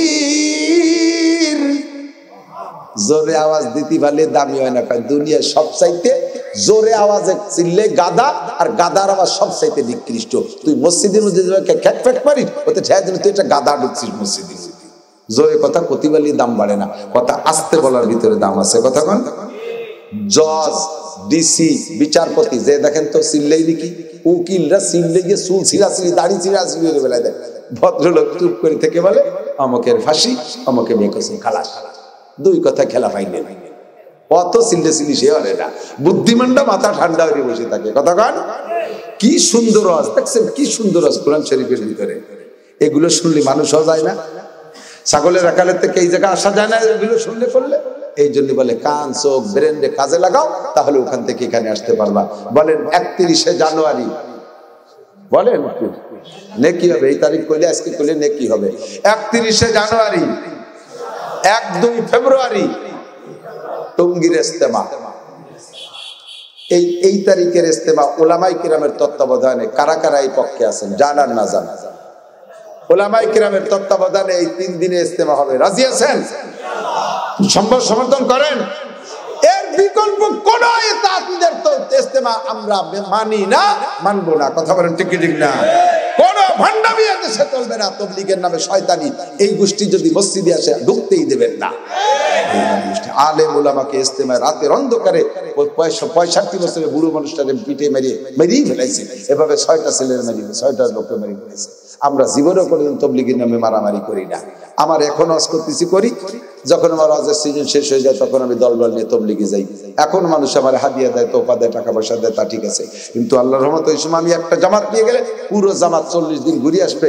এর যা লাগবে কিন্তু 1 টাকা না নিলেও কোনো সমস্যা নাই, আমি চালাই নিয়ে আসতে পারবো। এভাবে আমি প্রিপারেশন নিয়ে যাই। আল্লাহর রহমতে মিটে মিটে ওয়াজ করে মানুষকে তৈরি করে নিয়ে আসি। আর এগুলো যাই ইস্তেমার মাঠে খুনোখুনি মারামারি করে। এই সমস্ত মারামারিওয়ালা তাবলীগের পক্ষে আমরা। ঠিক আছে না ইনশাআল্লাহ?